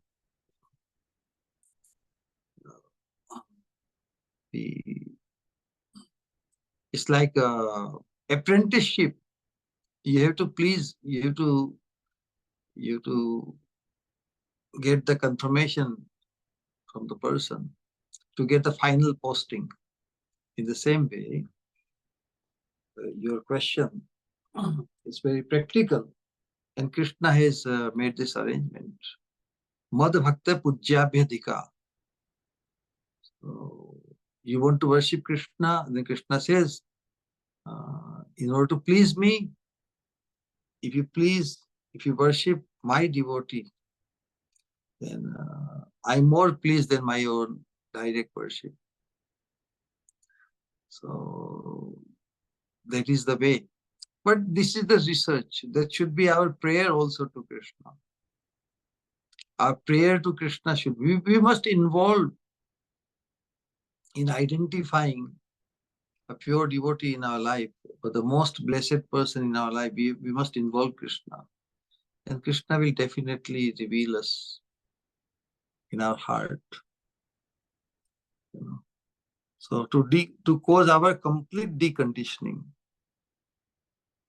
Even when we understand that I belong to Krishna, it is very impossible to self-sacrifice to Krishna, because Krishna is not reciprocated. Krishna is not speaking to us what to do, what not to do.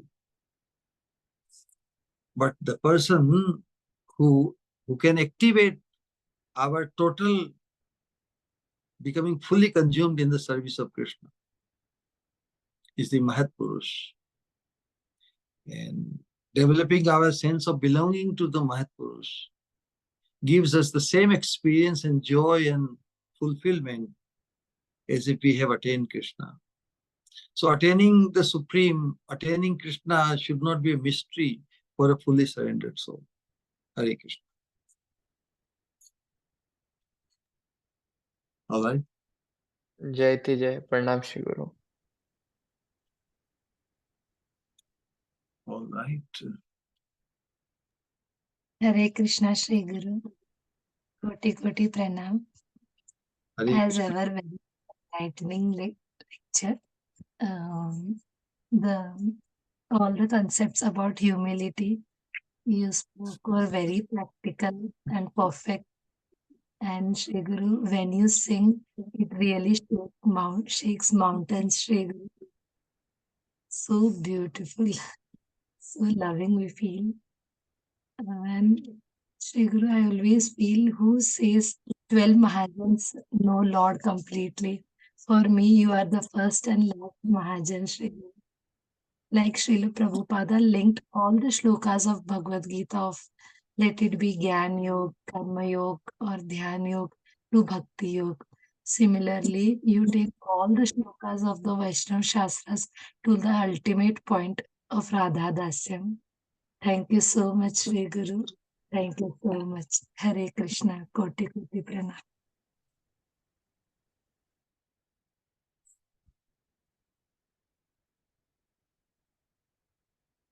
Yeah, if we have identified the highest achievement, then our appreciation will be checked, na?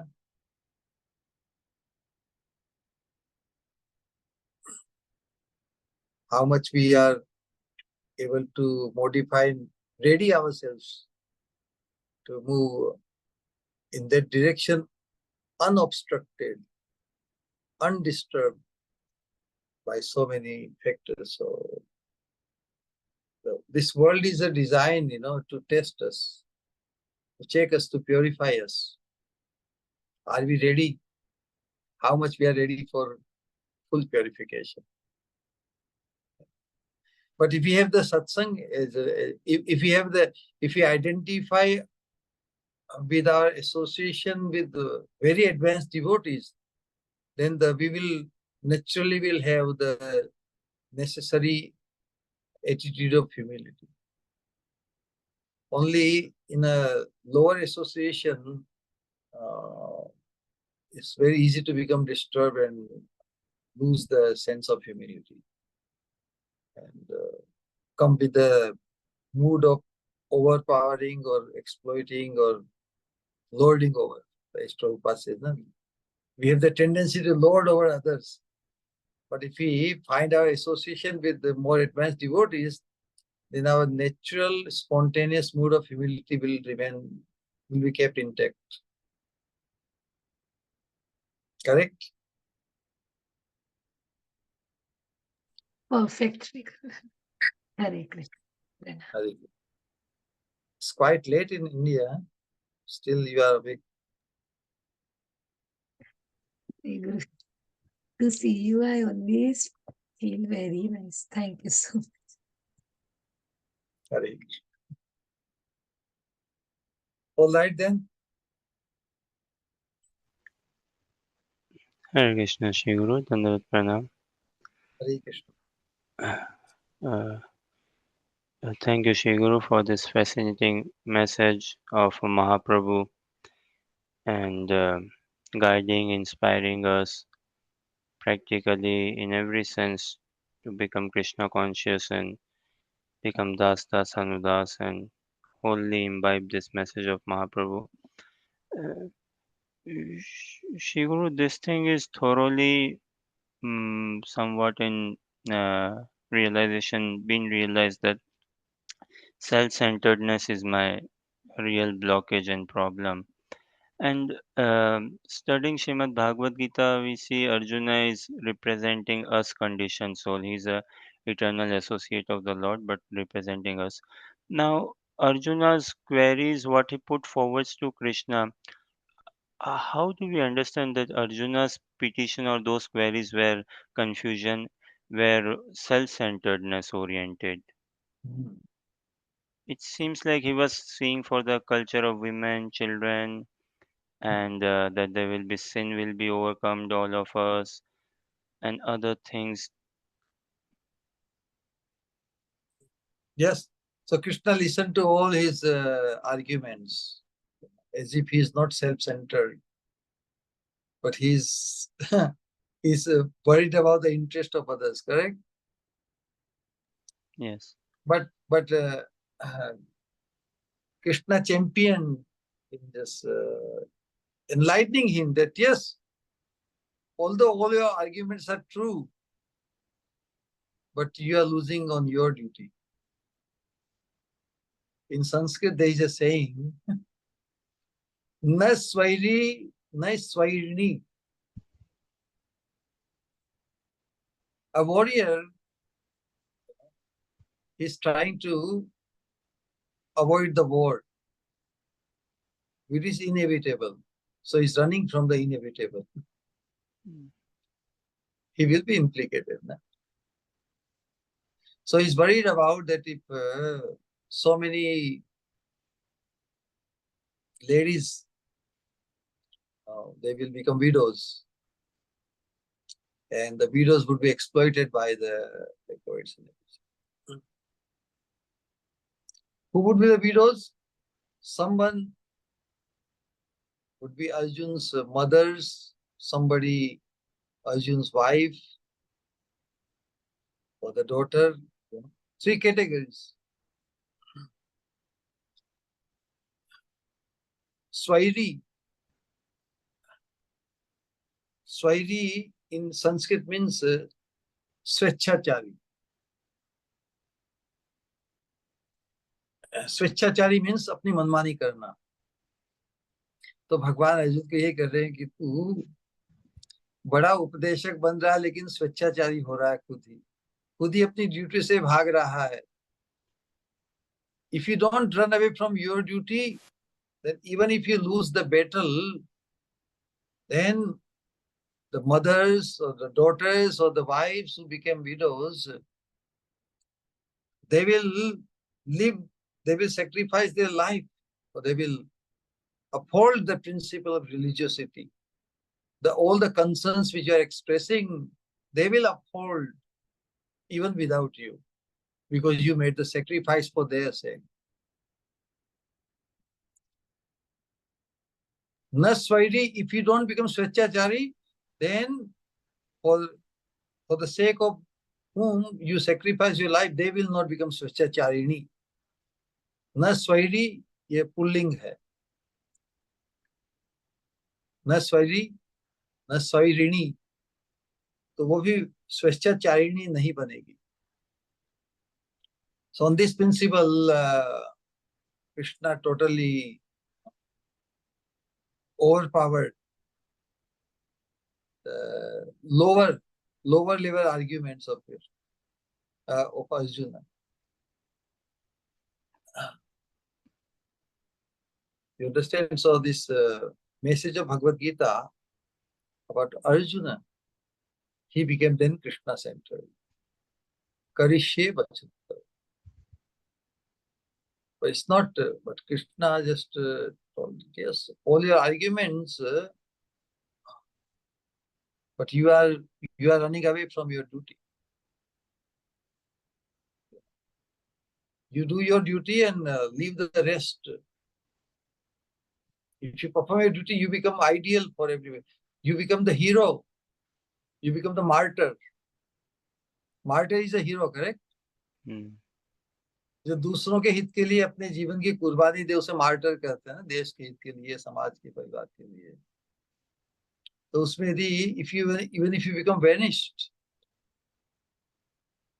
they will honor your sacrifice. And जो चिंता तुम व्यक्त कर रहे हो कि वो स्वेच्छाचारिणी हो जाएगी या वर्ण संकर हो जाएगी, no, they will not become, because they have to live up to your ideal. They will value your sacrifice like this. So becoming Krishna-centered, yes, Krishna's opinion. Then he gave up his own opinion of his so-called lofty or dharma. So merely becoming a dharmic is not enough. We have to become par-dharmic. Dharma is another bondage. That's why Param Dharma is given.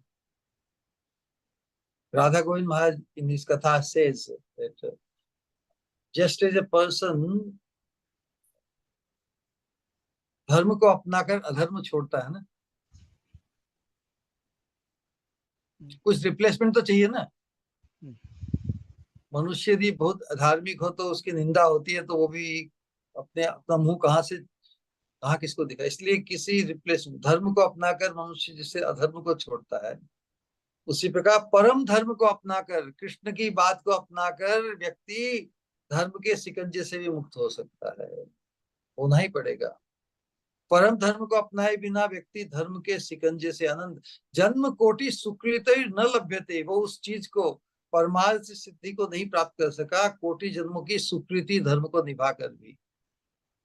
तो कृष्ण की आज्ञा का पालन करना, कृष्ण की साक्षात आज्ञा का पालन करना ही परम धर्म है। और उसको अपनाकर अर्जुन अनेक प्रकार के धार्मिक द्वैत से, धार्मिक उलझनों के शिकंजे से मुक्त हो गया in one shot.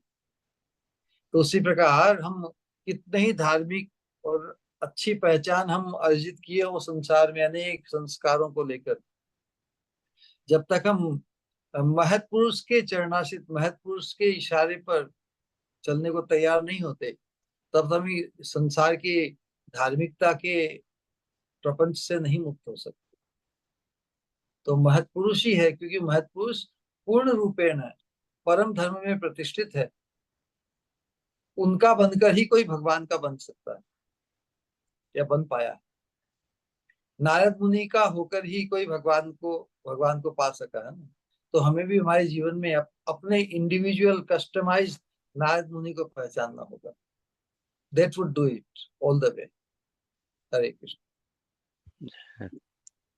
Thank you, Sri Guru.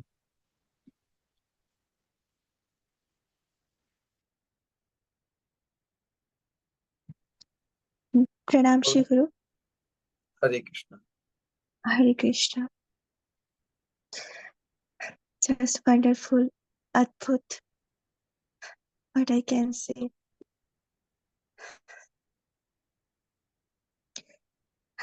I just whole time I just am thinking myself what I am doing. Everything, if you see around me, everything are giving something and something. Flowers are giving their fragrance, fruits are giving their sweetness when they offered in the lotus feet of Sri Guru Gaurang. Sun is giving their warmth and light. Moon is giving their coolness. But I have nothing. So I don't know how can I will become an instrument to give the pleasure for my Shri Guru and Gaurang. Yes, as today the main is humbleness. The real humbleness which I can see always in you. Not only humbleness, all the qualities. जैसे कोई एक class में हर qualities को mix करके और फिर वो जो बनता है, that's my Shri Guru. Because in every starting of, in every lecture, every sharing, you always say that मैं तो सिर्फ अपने आप को ही समझा रहा हूँ.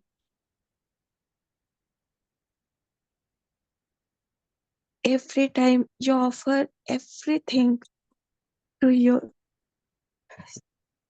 Shri Guru and to all the past acharyas. Whenever I'm hearing you, the self-centeredness never dare to come.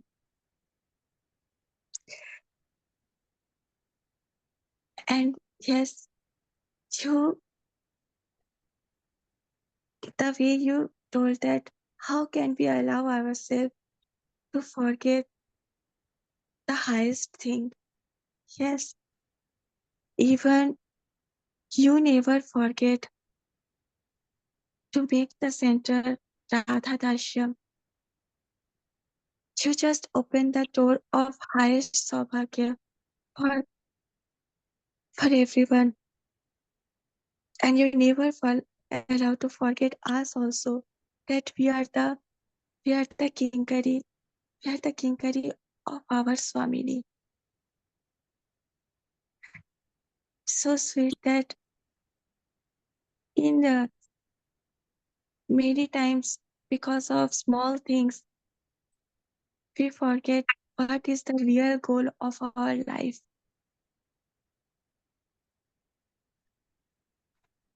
But every time, you just warn us that how we should practicing everything and what should be our goal, and not only about goal and कैसे उसकी तरफ हमें आगे बढ़ना है.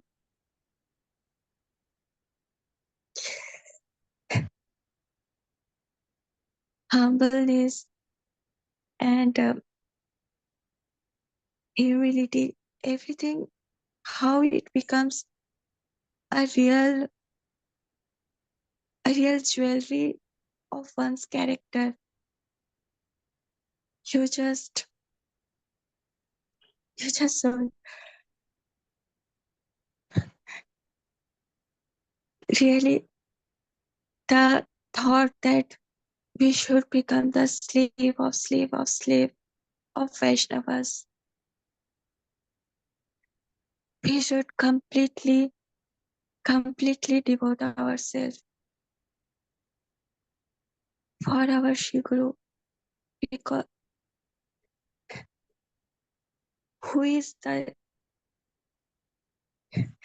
who comes in our life as Lord. It's your mercy only. It's your mercy only that I can feel at every moment. Thank you, but it's never ever sufficient. But thank you so much, Shri Guru, for everything. Pranam, Hare Krishna. Shri Radhe Shri Radhe. लगातार 2-2.5 घंटे बैठ गए stage पे। Yeah, actually, it's very subtle point to think or even to sometimes contemplate that I am humble, I am humble, I am humble. That is not humility, because still too much I is involved.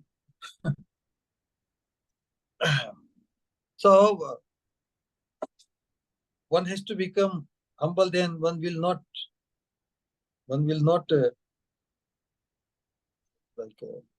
try to sound humble or try to appear humble, try to impress others as to how humble I am. No? Because in that the self-centeredness is still very much in the focus. So the humility is a treasure, True humility is it's a most glorious attribute in a devotee.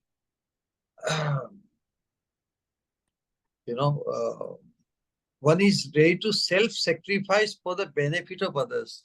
Only a humble person can let go his position because he thinks he is very insignificant. And if he can be utilized for the benefit of others, and especially for the benefit of Vaishnavas, and to protect the interest of the Vaishnavas and protect the interest of Krishna. Humility gives the sense of total sacrifice for the benefit of others, but not for the benefit of oneself, but for the benefit of others. Of course, his own benefits is included if he sacrifices for the benefit of others, na? Because he will attract lot of blessings of the Vaishnavas and Krishna. So our highest self-interest is not independent of the service or interest of the Vaishnavas and Hari Guru Vaishnava. And that's why this humility is, it is manifested as a desire to serve Lord Krishna and his devotees, not self-serve.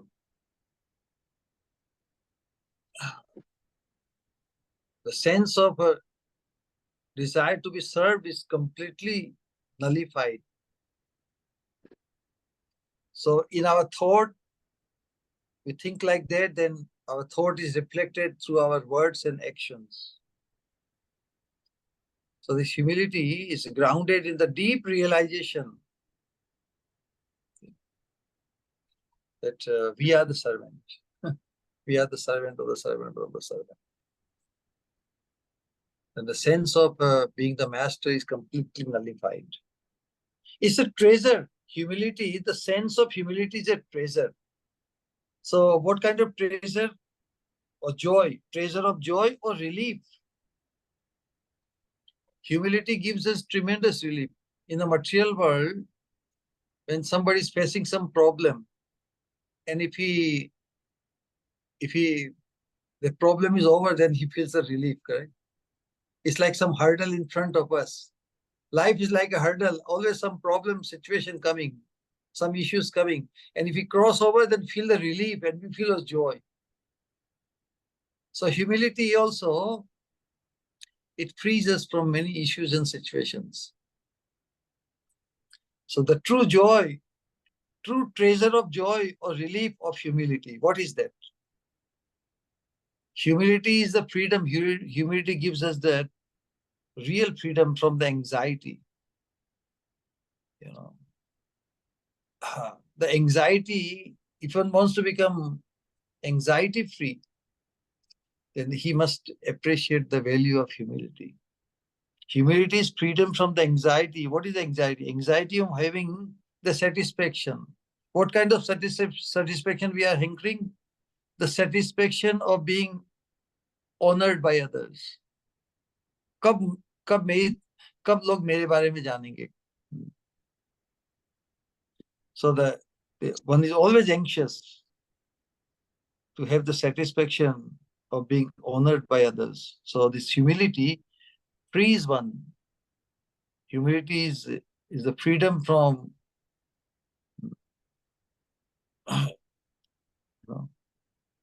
freedom from the anxiety of having the satisfaction of being honored by others. How is that? Because one totally depends on Krishna's mercy. So he's not anxious to accomplish anything through this behavior, this thought, or this thing. If I do this, if I speak like this, I will be noticed, I will be honored, like this.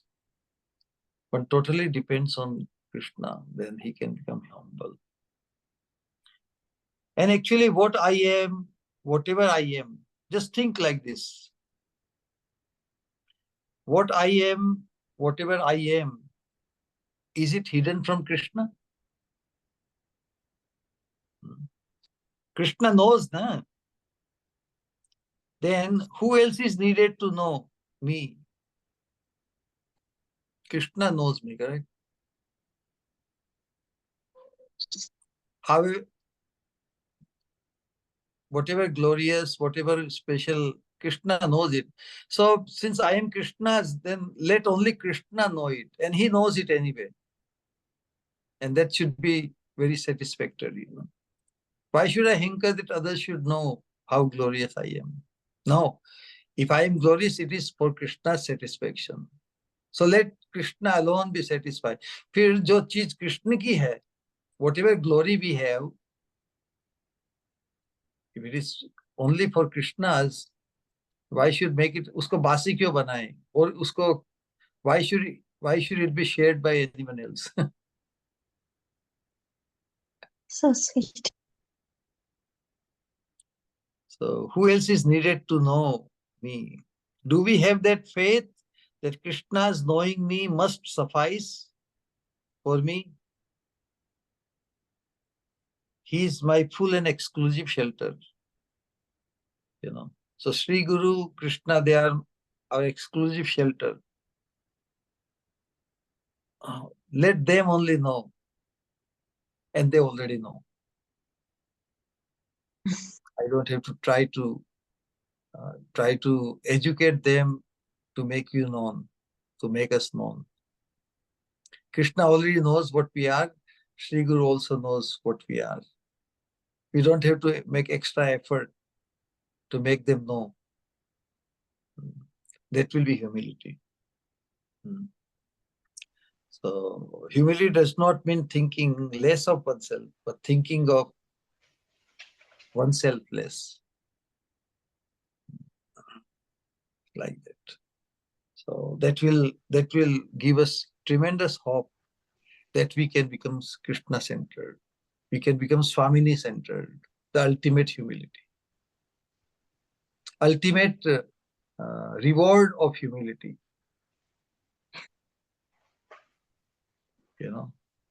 To become Swamini-centered all the way. Hare Krishna, Krishna Krishna, Hare Hare Ram, Ram Ram. Shri Guru. Maybe 2, 3 times.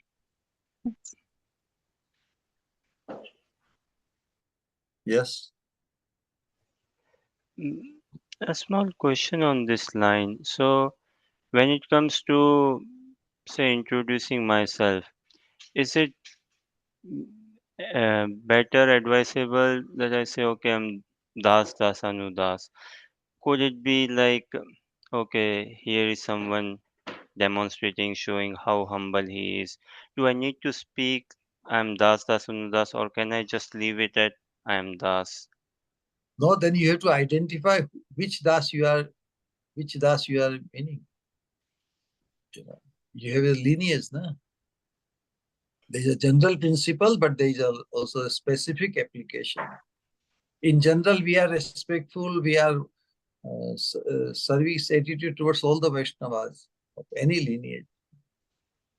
We respect all the living entities for that sake. But our role when we become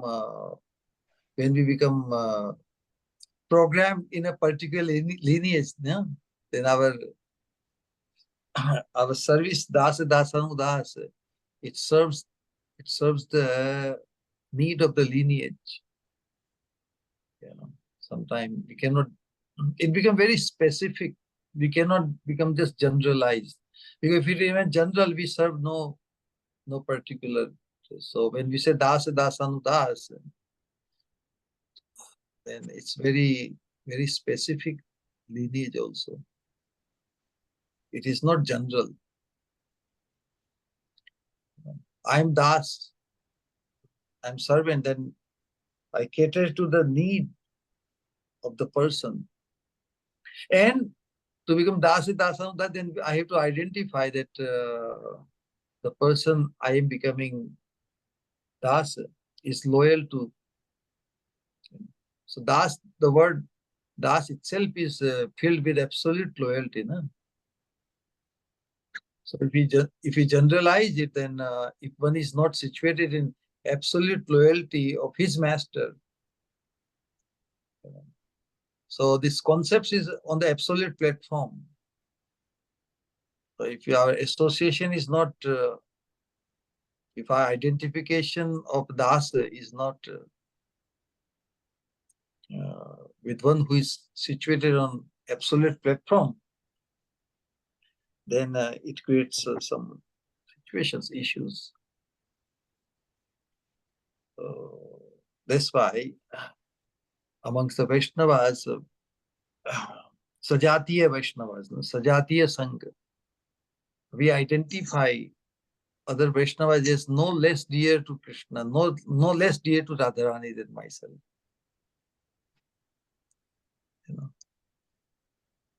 So if everybody has equal opportunity, everybody is would be gold medalist, then who can we afford to envy anyone? Rather, appreciating others is having greater love for Krishna, for Swamini. That's a very safe position. And that's also a very true position. Because ours is a path of claiming nothing. We only acknowledge the mercy. We acknowledge that we are not as high as we should become or we can become. We have yet to go quite a distance. No? So this acknowledgement will put us always in right state of consciousness. Our beauty, all the, if if our fascination is that we are all going to become a choicest kinkery of Srimati Radharani, that means we are all beautiful, correct? Very beautiful. Just a thought came to my mind. So, what is the definition of beauty? Anybody can define the definition of beauty?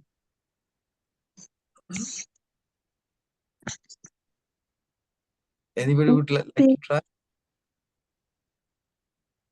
Beauty is defined. Who is truly beautiful? Yes. Whose conscience and consciousness is beautiful. Could you repeat what you said? Whose conscience and consciousness is beautiful, that he or she is that one is really beautiful. So humility is part of our Defined consciousness. by the purity of conscience and consciousness. So, so this in our consciousness, this humility, so beauty is defined by the purity, purity Yes, of our purity consciousness and consciousness. Yeah. So, purity of our consciousness. What is the purity of our consciousness? Fully rooted in humility, no self-centeredness. So purity of our consciousness means we are conscious of the interest and the joy of Swamini. So that is the purity. So one whose consciousness is obsessed about the interest and the joy of Swamini, interest and the joy of Sri Guru. They are all beautiful because it completely will keep us freed from self-centeredness, and it will completely keep us grounded in genuine humility. All right? So, beauty is defined or measured to the scale of the purity of our consciousness and conscience. Conscience and consciousness. You know the difference between consciousness and conscience?